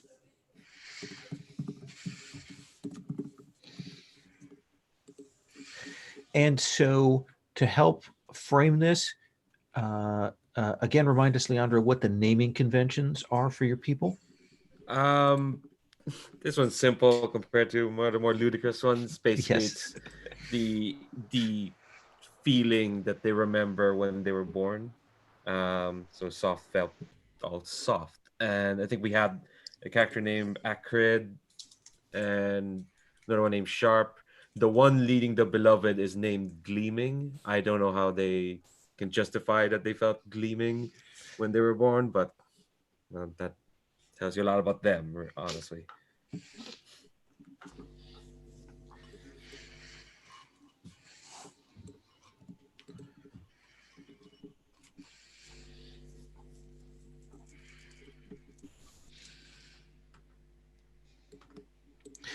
So while they're finishing up their quick characters, let me ask you this. What have you promised your people, Soft? Whew. I've promised them not just a place on this new wasteland, but a premier place. I've promised that we're gonna make our mark, and to do that, I've kind of promised that we'll be building something here, and it'll be worth it. They want their own city. Pretty much. Yeah, they want their own city. That's what they expect, is that we're going to build a city because we got kicked out of the other one. We're going to build our own city with blackjack and hookers. Yeah, I was gonna say blackjack. Okay. I was going through like the other wonders because like I don't want to just make another city. Like, I think that's what they hope for. Are we going into the Strife and Dirt, or where are we headed for this? You'll be headed to the far south, to the Mystified. All right, cool. That's So let's have David tell me about your member of the Stranded Starfarers. Certainly. They are called Warm, which is Warm Waters of the Birthing Chamber. And they are a younger member of the Wave. They are an accomplished shapeshifter, and as a result, the sort of nanogel suit they wear, it's a very loosely humanoid shape. It doesn't look particularly human, to allow for it to be sort of more flexible, and they're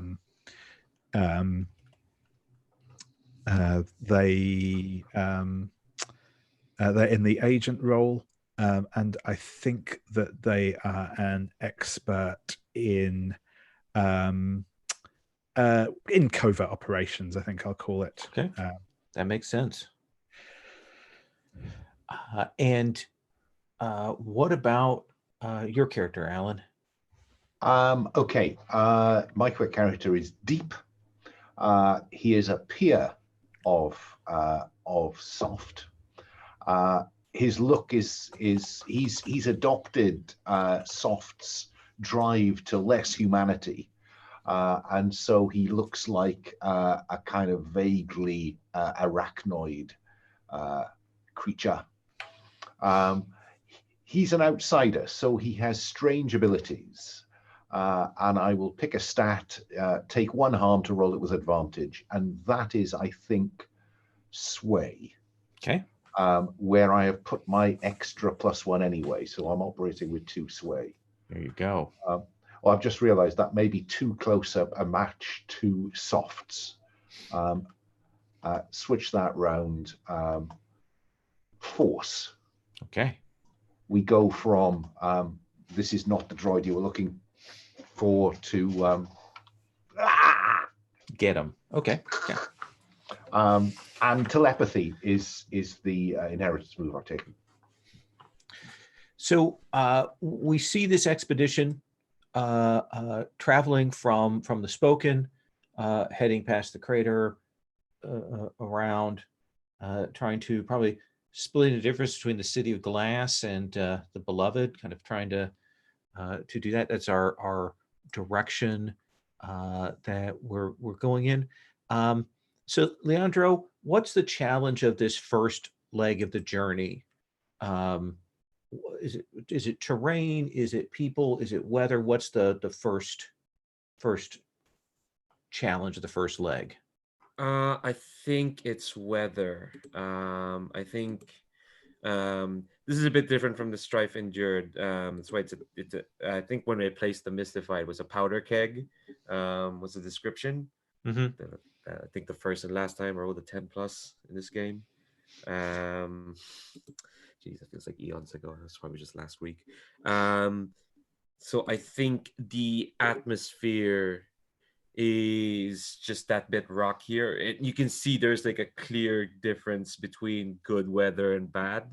Okay. So and I think we've taken our orbital drop ships. We still have those. Okay. For sure. I will say actually part of tooling up is I get to add a tag to a vehicle, and the shuttles come with air and space. I'm gonna add water to them, just in case. Absolutely. Yes, it's rough weather. So then I think that what we have is a situation where we need to have you make your wasteland survival roll. Yeah, and my lifestyle means that I get to gain advantage in wasteland survival. It's just that everyone sees where I go, which is really cool when you're moving in between the City of Glass and the Beloved. Oh yes, yes. not noticeable at all. So one of the orbital drop ships loaded up on this. Let me ask you this, Radical. Do you think you've ever been in one of these drop ships before? I've never flown in one, but Okay. I think Soft, maybe when we first met, came down in one, and I got to like go inside it briefly. Absolutely. What did you roll? That's with steel, right? That is with steel. Oh, thank God, that's a 7 at least. So on a hit, pick one of those things.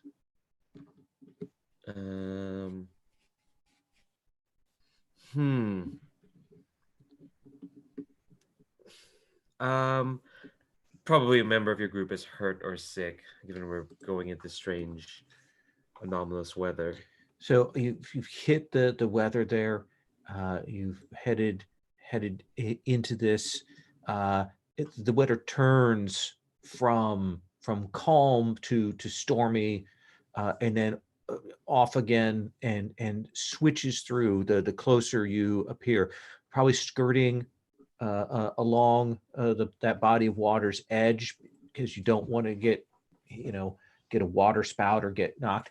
And I think there is some point at which you are flying along, and this like triple series of lightning bolts crackles up, and your shields on the orbital thing take the first couple of hits, and then Leandro, who gets hit by this lightning bolt?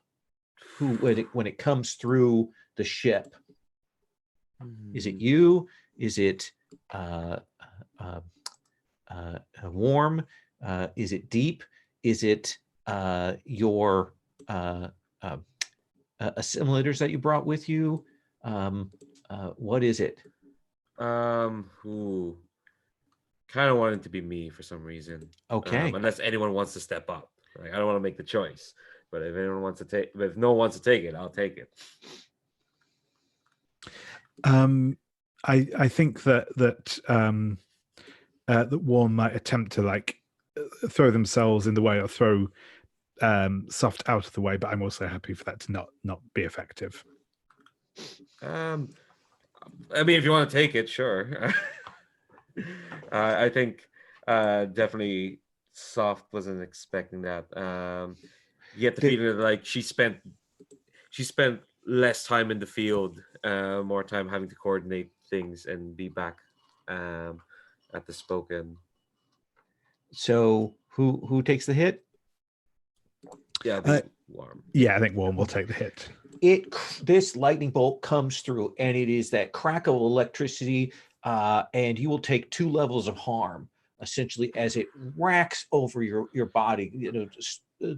Some of the gelatin that probably runs the consoles will fry out. The smell is unpleasant through here, and the ship will have to dive down, and eventually you will land probably a couple kilometers away from the Mystified, but you are past the water. You're on the inner side of the river, and what does that wound look like on you, Warm?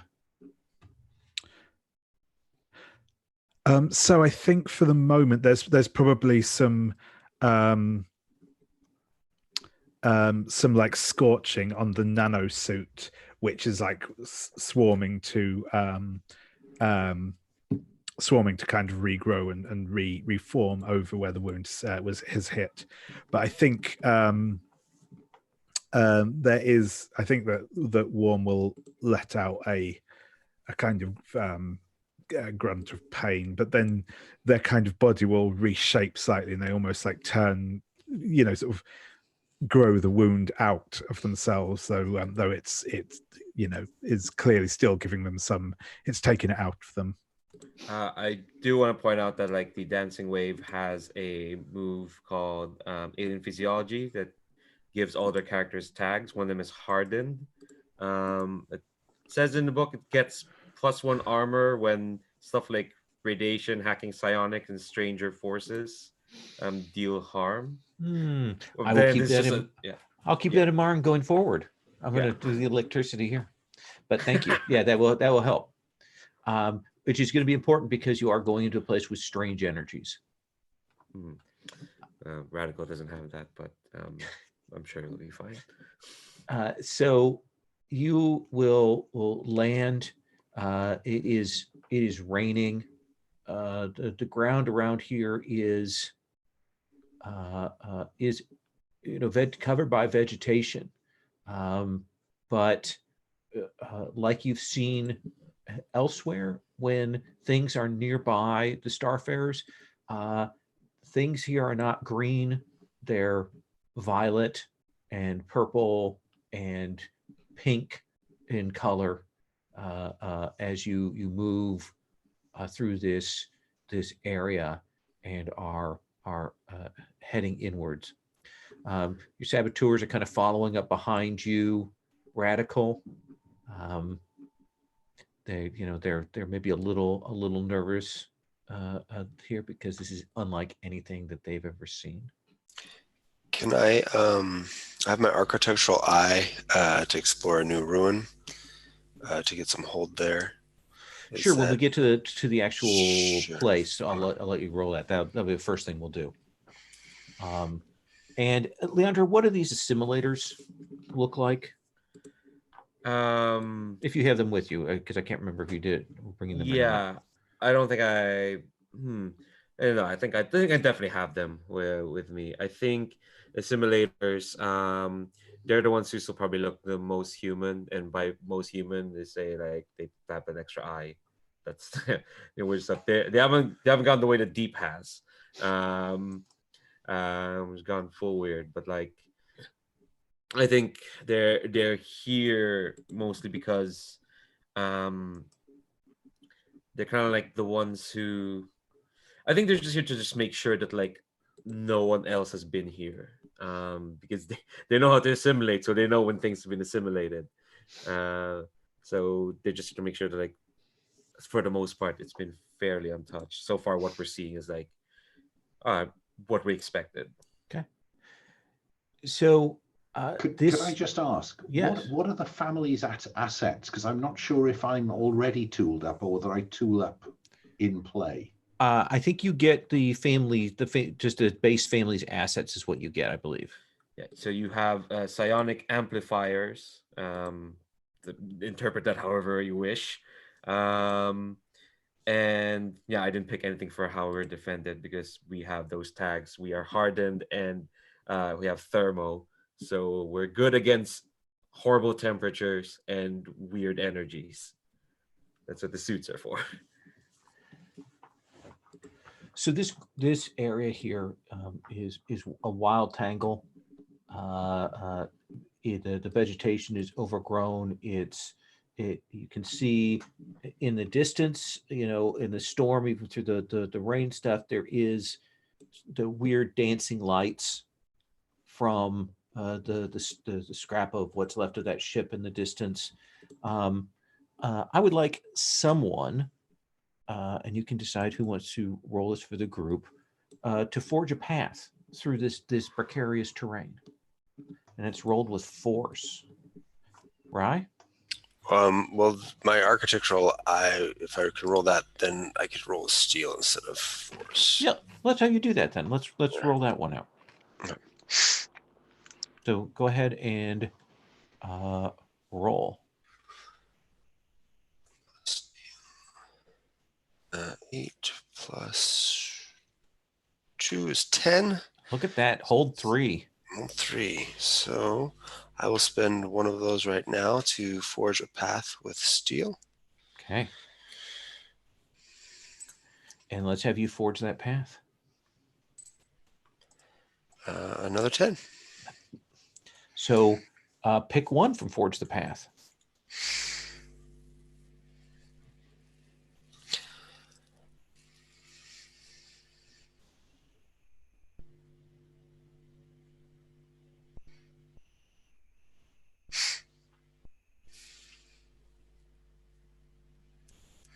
I think we're exposed to danger as we travel. So you and the group are moving along through here, and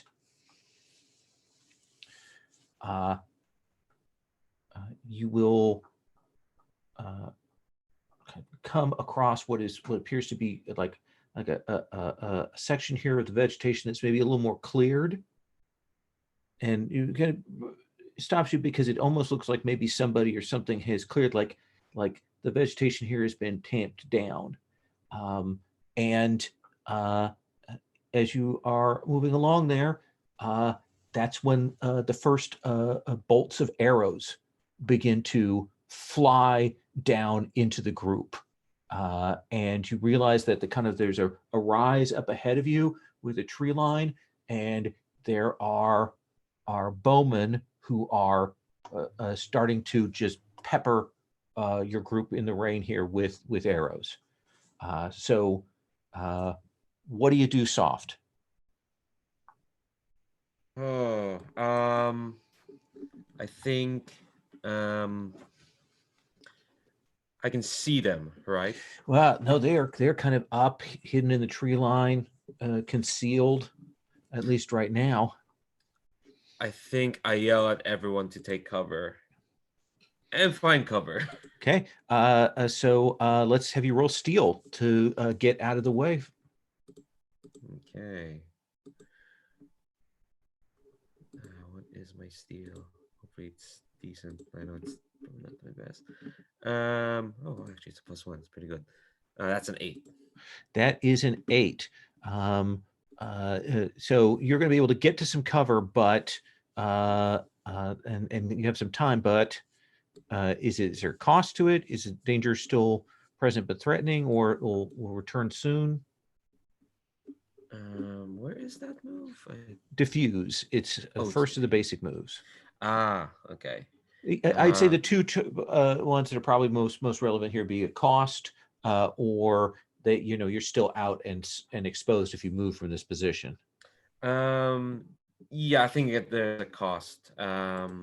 Wherever we might find this cover. Okay. What does warm do?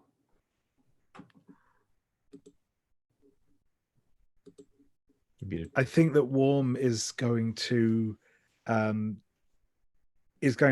get into cover with soft, but Okay. they are going to start, their shape is going to start shifting under the nano suit, and they're going to grow like a pair of wings somewhere between like a bird and a manta ray. Okay. And yeah. Then let's have you also diffuse. And then we'll Sure have you thing. shape change here.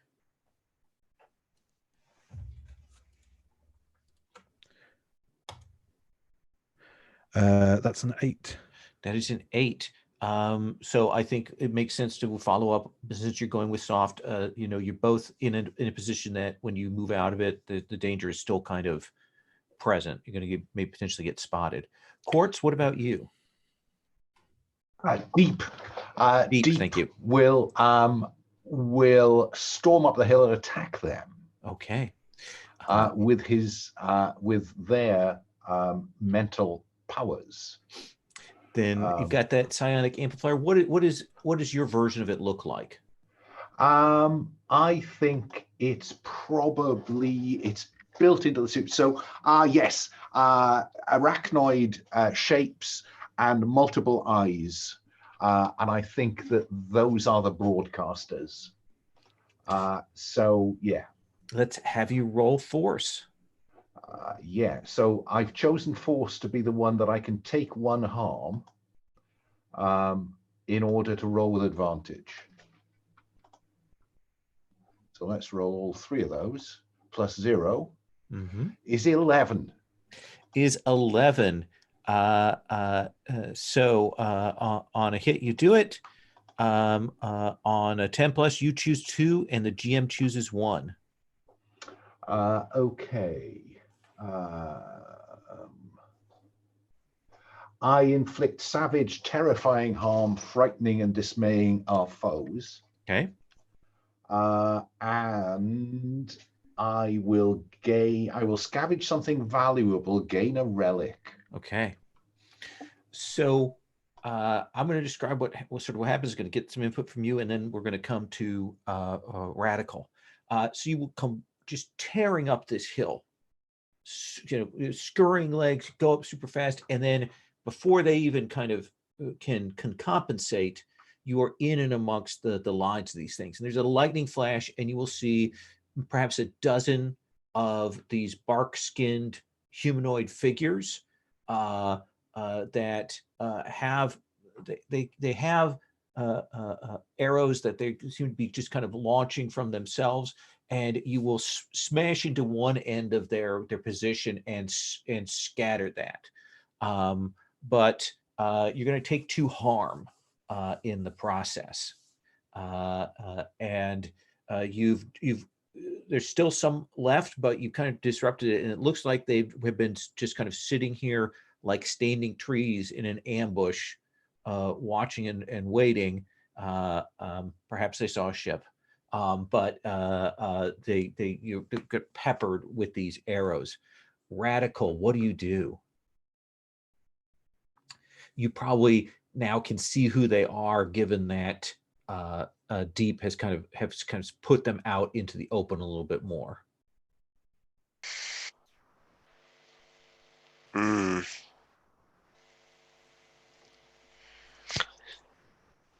So I think what I'll do is I'll spend a point of hold Mm-hmm. To use the rune as a weapon. And I think what this looks like is using our morphing pistols. So basically Radical will yell to his compatriots to set the trees afire. And we will be just channeling the power through our hands into the trees to light everything up there on fire and burn them out. Absolutely. So that'll be fiercely assault, but the effect will be devastating if you succeed. And then I have the, do these count as horrors birthed by the fall? Yeah, I think given how you described their origin, then yes. Okay, then I have to tell you everyone a fact about it and gain fleeting advantage acting on that information. So I think I'll shout out to the group as well that these are members of the primordial concurrence. They can move through the trees and the bushes. Make sure you don't put your back up against anything because you're not safe. And then I will roll.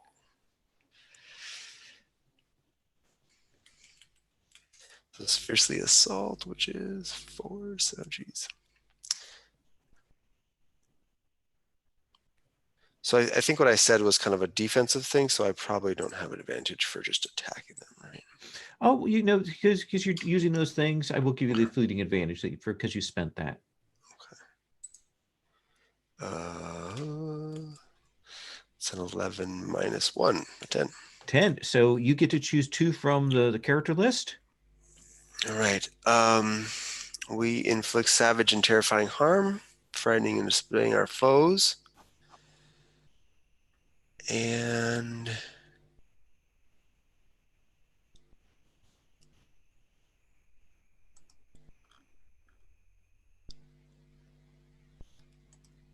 I think we're gonna our avenue of escape is clear. Okay. So you will instruct your saboteurs, and it will shout to them about how to do this. You will let loose the ones that were not immediately by Deep, kind of started to move to get to the trees, and then suddenly they're alight. But they will pepper your area with arrows, and he will take a shaft to the shoulder for 2 harm. Okay.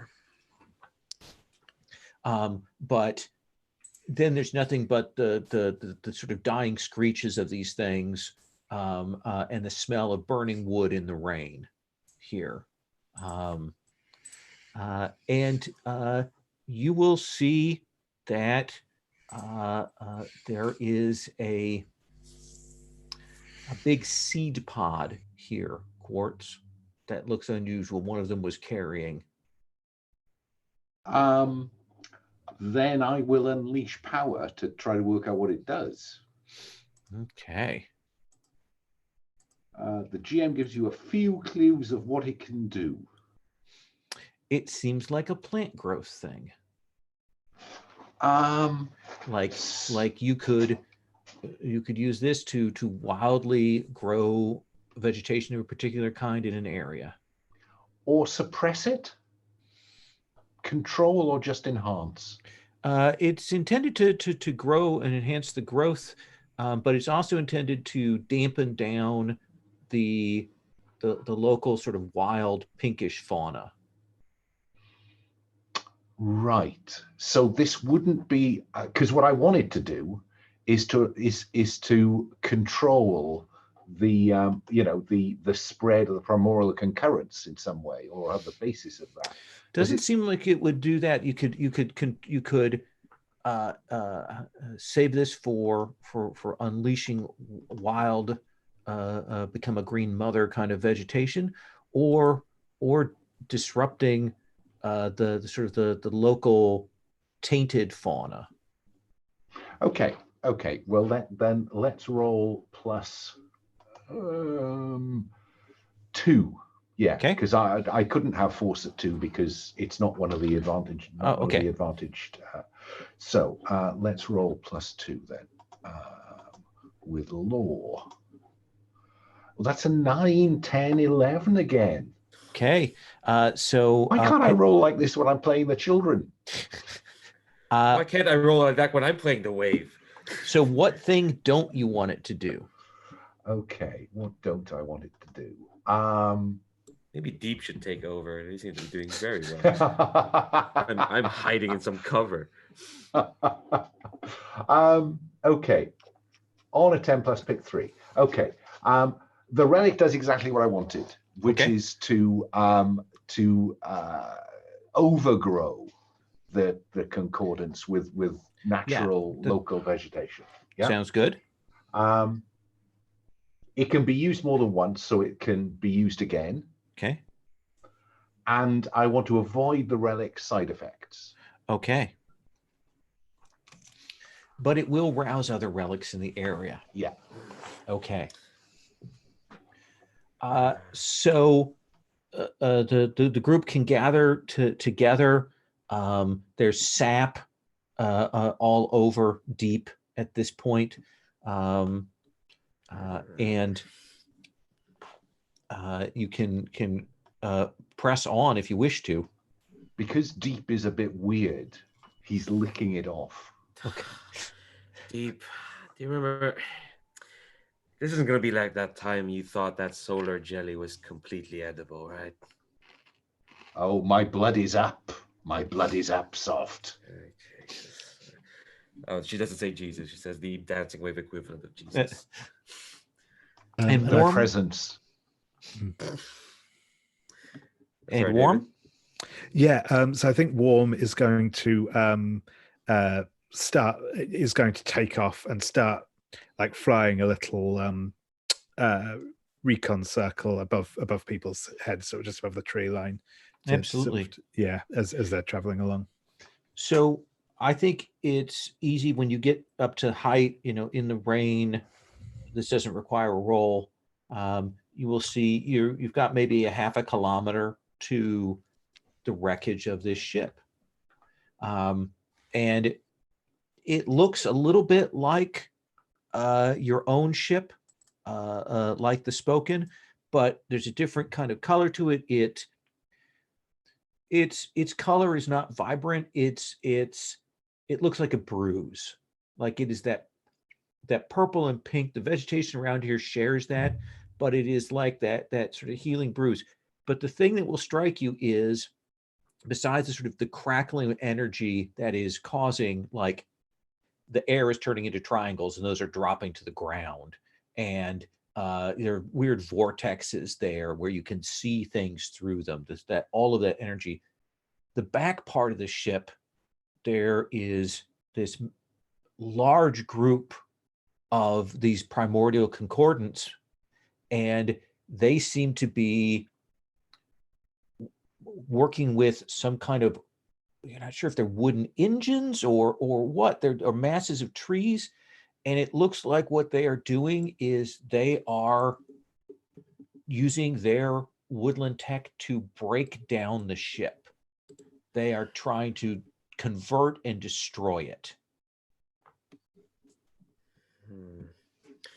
I think who has telepathy now, because after I switched playbooks, just kind of like chimes into Deep's head, like, what do you see up there? Worm's head. They seem to be dismantling the ship, taking it apart with plants somehow. I can't get, unless I fly closer, I don't think I can see much more of it than that. They seem to have got through the strange energies themselves somehow, perhaps because they're already warped by them. I don't know. Right. Well, don't risk any more of yourself. Pull back. We're gonna need to have to scuttle the ship before they can do whatever they're doing. Which and I think I turned to Radical. Which, do you mind telling me what exactly these folks are doing? Our data on them is somewhat limited, but we've had a few encounters with them on sites where we've been researching pieces of tech. They swarm in and push us off, and then when we go back there a month later to find out what it is, it's gone. There'll be just mounds of mulch, or I don't know what you call it, but fresh earth and organic matter all over the place, and plants growing like crazy. It's like they fertilize the earth with it. You want to roll on our Earth Forgotten lore with Radical to add to that? Who's rolling? That would be Radical. They're asking you, be rolling with lore, chance to expand on that, ask questions tied to that.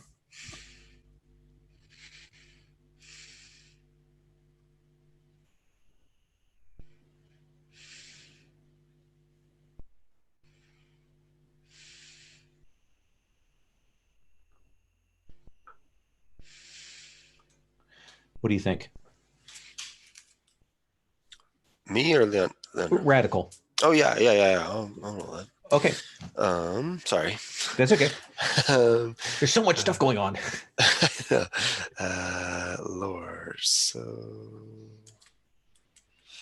my lore is 1.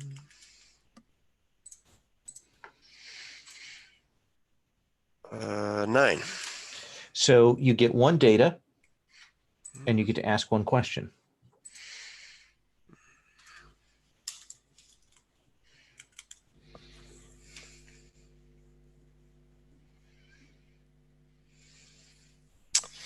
How can I turn it to my advantage?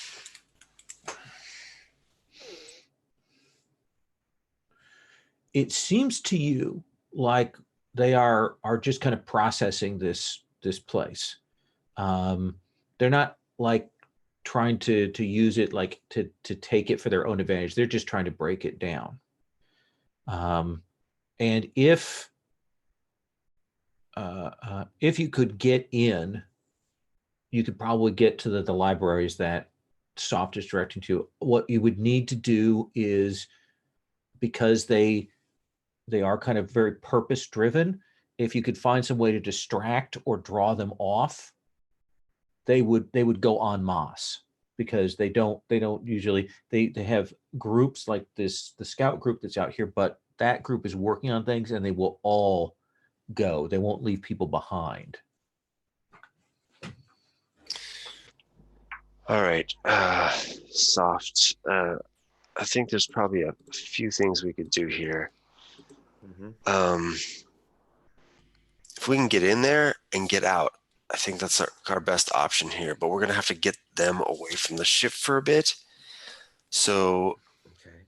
we're either gonna need to scare them away or give them a sweeter target. I'm not really sure what that looks like, but I've got my folks here. We can light some stuff up, I guess, over in the trees or something.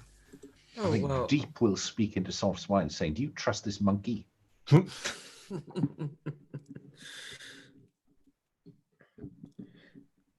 I think I speak back saying, well, currently I trust him more than someone who's licking non-wave blood right now. Okay, well, I won't draw them off then. I think she knows that that Deep and Warm are wounded, so just say like, all right, well, if they want to target, and I think Soft kind of like taps her suit's head. Well, they're gonna get one. Oh, you're spending too much time with a monkey, Soft. Why didn't I just make the local vegetation grow over there? Draw their attention with that. Why would they be interested in that? Their vegetation. They came to the ship because they're interested in our junk. And what would draw their attention? Our junk that's junked up, or our junk right now that's working right now? And I make an exaggerated hand gesture. Oh, you are just thinking like a monkey. Are you talking to your people again, Soft? It's all very quiet. Moving your hands. I feel like I don't want to interrupt, though. I'm sorry. Warm, are you listening to this?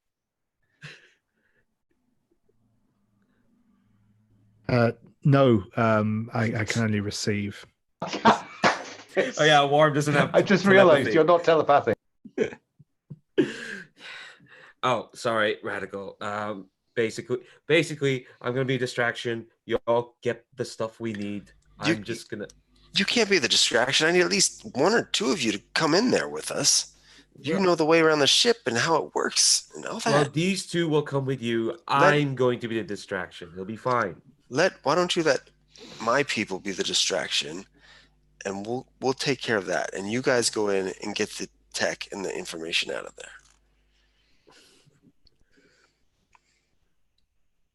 I say again, do you trust the monkey? Well, no, he's offering his people to. He brought saboteurs with him.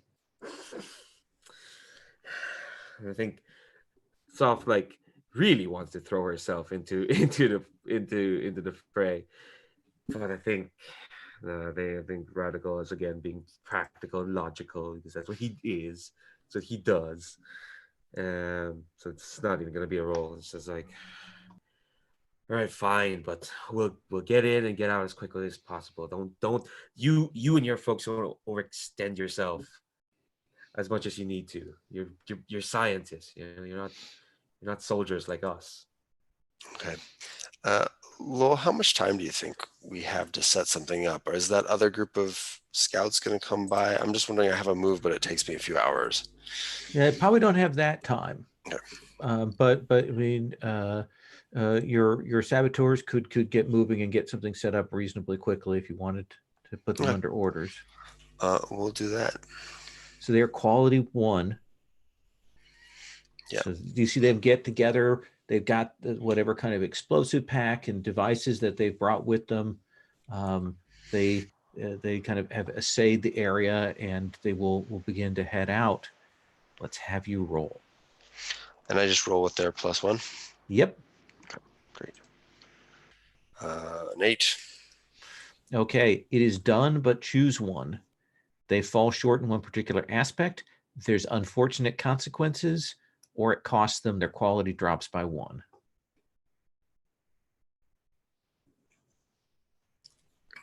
I'll just take their quality down by 1. I think maybe they use up all the resources or something. I think the thing is then if their quality drops to 0, I think we will see the scene of them moving over into that area and it's starting to light up these thermal charges and so on. And they are doing an amazing job. They're distracting them, but the primordial concordance moves faster than anyone could expect. And they ripple through the ground. And they're up suddenly, and they're in the midst of them.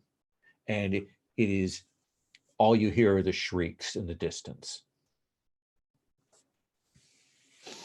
But you have a decent window of opportunity if someone can forge a path to the ship out of eyesight of these people. That would be with force. You want me to spend my last hold here, Leandro? Or I can take the lead on this if you want. Go for it. Yeah. Yeah. So I think that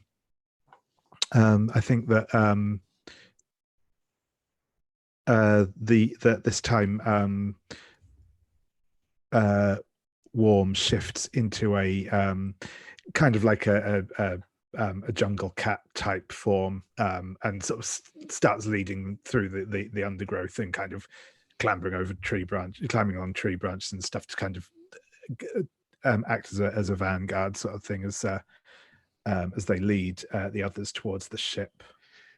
Let's have you roll with force. Yeah. Oh, I should remember my. I have. So yeah, I have a my specialization in covert ops. Oh yeah. So you can roll. I have to reveal a secret about the situation, and so yeah, I think that what I think actually that what I learn about the I think that the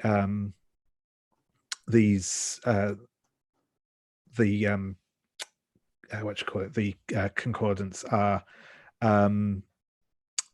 particularly sensitive to metals.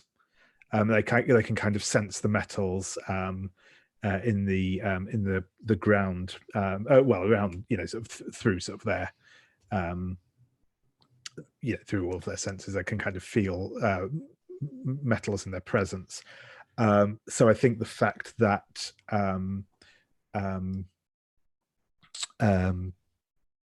that Warm is dressed entirely in this sort of nanogel and means that they're able to get they're able to sneak past them without drawing as much attention and lead the others sort of their way. This is also possibly why they kind of gravitate towards these things like the ships and dismantle them, because something in the metals is calling out to them. Roll with force. Yeah. And that is a 7. That is a 7. So you have to pick 2. So I think that the route we took is lost. Yeah, this ground is changing. The thing air around here is shifting. The path that you're walking on is gone before you know it. And I think that it takes a lot longer than we expected. Whether it's just because we had to take a slightly more circuitous route, or, as you say, because time and distance aren't quite as solid. So is that you're exposed to danger, is what you're saying? No, sorry, it takes longer than we expected, is the second one. I don't think it's an option on Forge a Path. Sorry, am I looking at the wrong? It's under peripheral moves in the third column.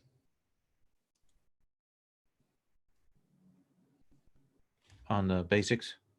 It's exposed to danger, route is lost, or can't take. Oh, sorry, I was looking at the PDF where I think there was a. No, that's cool. I will take. Yeah, I'll say probably exposed to danger while we travel as well.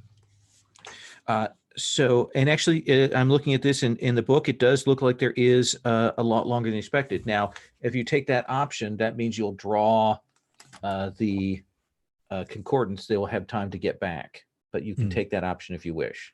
No, I think I'll go for exposed to danger. Yeah, that's fine. I'll obviously I won't choose I can't take other gear, other characters, because that's kind of the So you will make your way up through here. Again, the air goes strange throughout here. Overlaid mists that change the lighting here. Suddenly, there's a shower of crystals.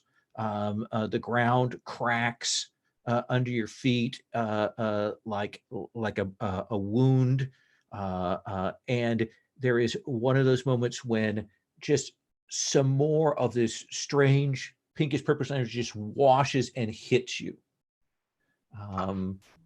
Yes. Is it possible for me to use any of the local undergrowth to diffuse that risk?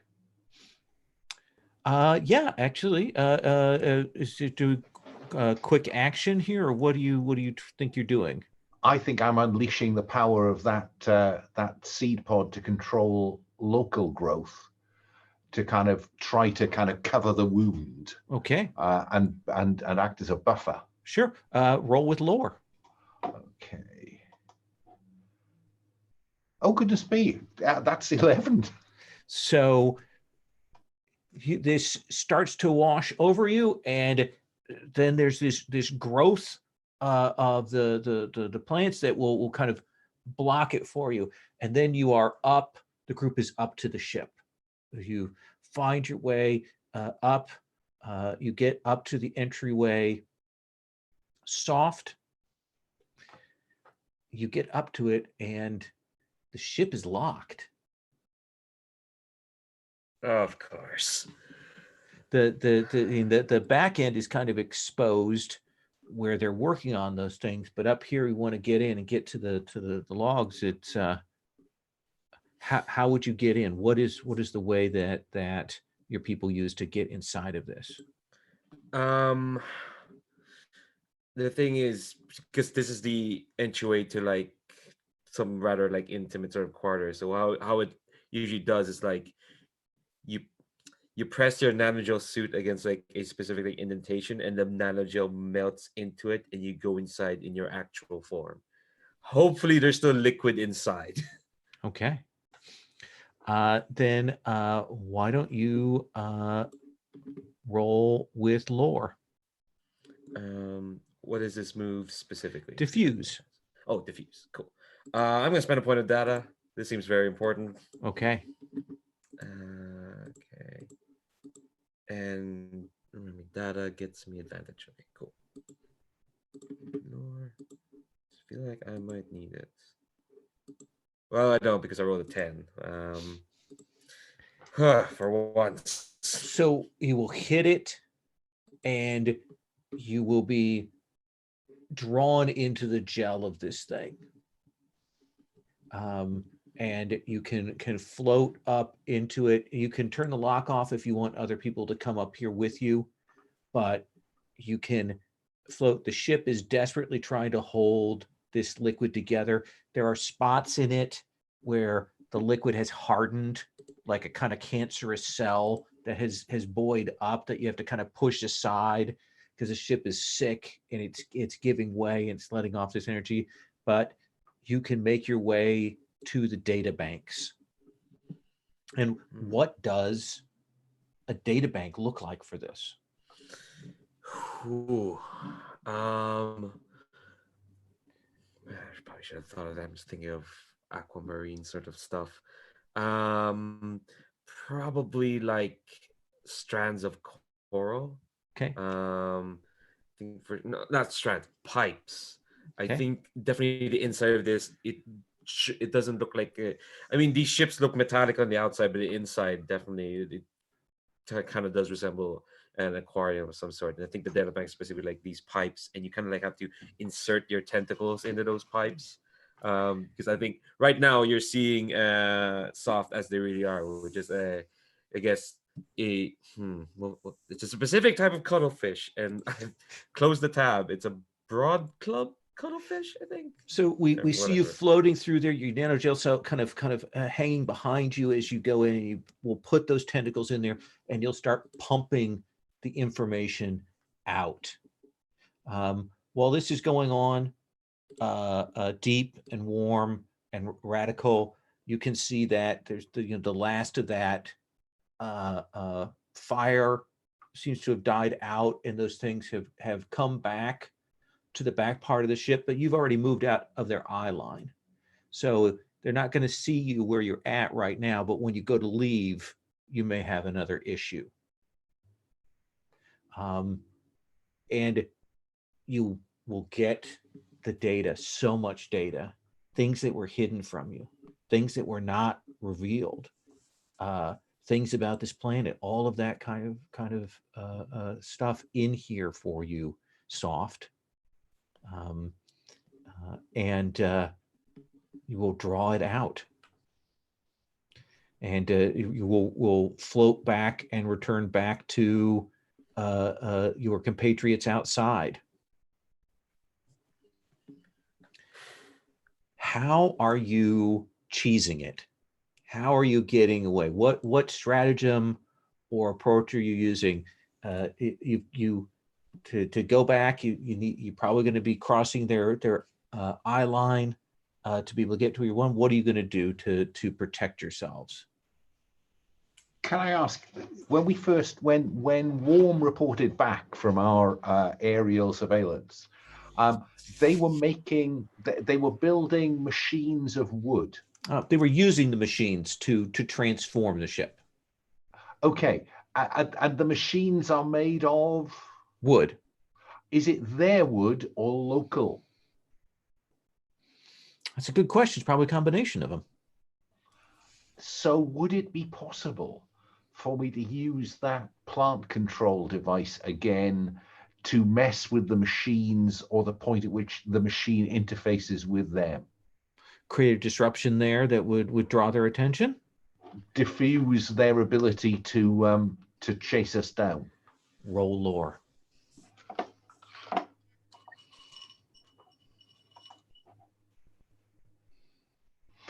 Eight. So you've bought some time. What is the cost to securing the safety here? There's a cost to securing safety. That's a bit too open book. That the danger will soon return, so it buys time, but not a lot of time. So we are going to be subject to pursuit, I'd like to suggest. In that case, then you will see that screech and hear the sound as the machine kind of tears on itself and stops, and their attention is drawn. And as the group of you are kind of hitting the edge, the base to kind of go up the hill, we'll see some of them spot and begin, and they are again blazingly fast. I think to escape them is going to be forge the path. Can I use my last hold? Someone else can forge the path, but I would like to use my last hold to, where would it go? To find a way to use the ruin as a weapon and kind of self-destruct the ship on them as we leave. Absolutely. Go ahead and you can roll fiercely assault. Okay, and I think what this is actually is I'll just roll this in kind of a narrative here is my scrappy ingenuity is while Soft was in there, Radisol was kind of had a couple of devices out and was kind of testing the edges of the ship and messing with stuff, and Mito was like, oh, look at this. And so we kind of like rigged something up to do this as we get prepared to leave here. Let's have you roll. Okay. Can I spend anything to give myself advantage on this? You can spend data. I'll do that.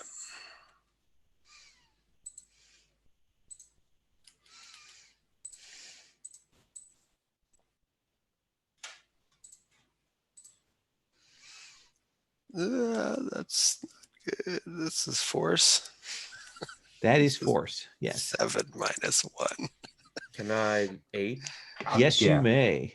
After failing to roll as well as you'd like, say what you're doing to help to boost the group efforts. The helper will roll an appropriate stat.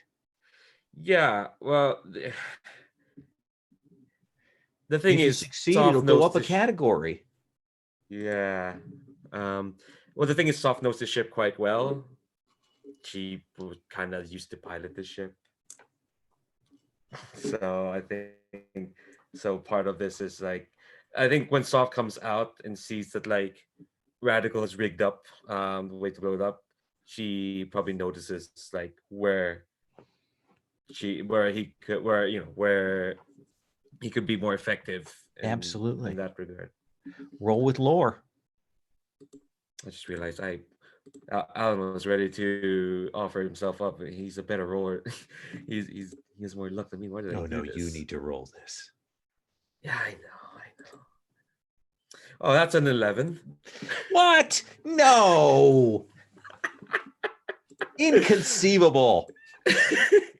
So you've rigged this up, Radical. You've been watching this. You've got that set. Soft comes out. You guys are moving. You're kind of moving that device. We see Soft talking to the ship, and we will see that go up. We will see that explode. It, like the nanites do that kind of radical transformation of material to energy, and it will give way, and we'll lift up. The air will lift up. We'll see these dryad things flying into the air, things cracking. There's flames everywhere, and I don't think you need to roll Forge a Path to get back to the ship if you did that and did it that well. And you will all make your way back. Radical, I think you can take a tech and a data from that, as can you, Soft. But you'll also have the material and the things that you can use to help with your leadership next time. When we come back next week, we will zoom out, which will give Quartz and Do a chance to get the zoom out benefit. And then we'll zoom in on Quartz and Do, and we will have Rye, you and Leandro make quick characters. Sound good? Okay. Thank you all very much. We rolled right up to the time there. So that was pretty awesome. Thank you for the concordance. That was that was very cool. I was glad I could swing those in today. And we'll do Stars and Wishes at the end of next session. I usually do them every other session. Is that cool for everybody? Works for me. Yeah, that's great. Thanks. Yeah. Awesome. Today was great. Thanks very much. Stop the broadcast. Your dice rolls did. I There usually was an count on them creating all of the problems for the session as you're rolling, Leandro, and you failed me today. Well, no, it's at the start of the session. It True. was doing its thing, but there was an arc. There was an arc today, which was nice.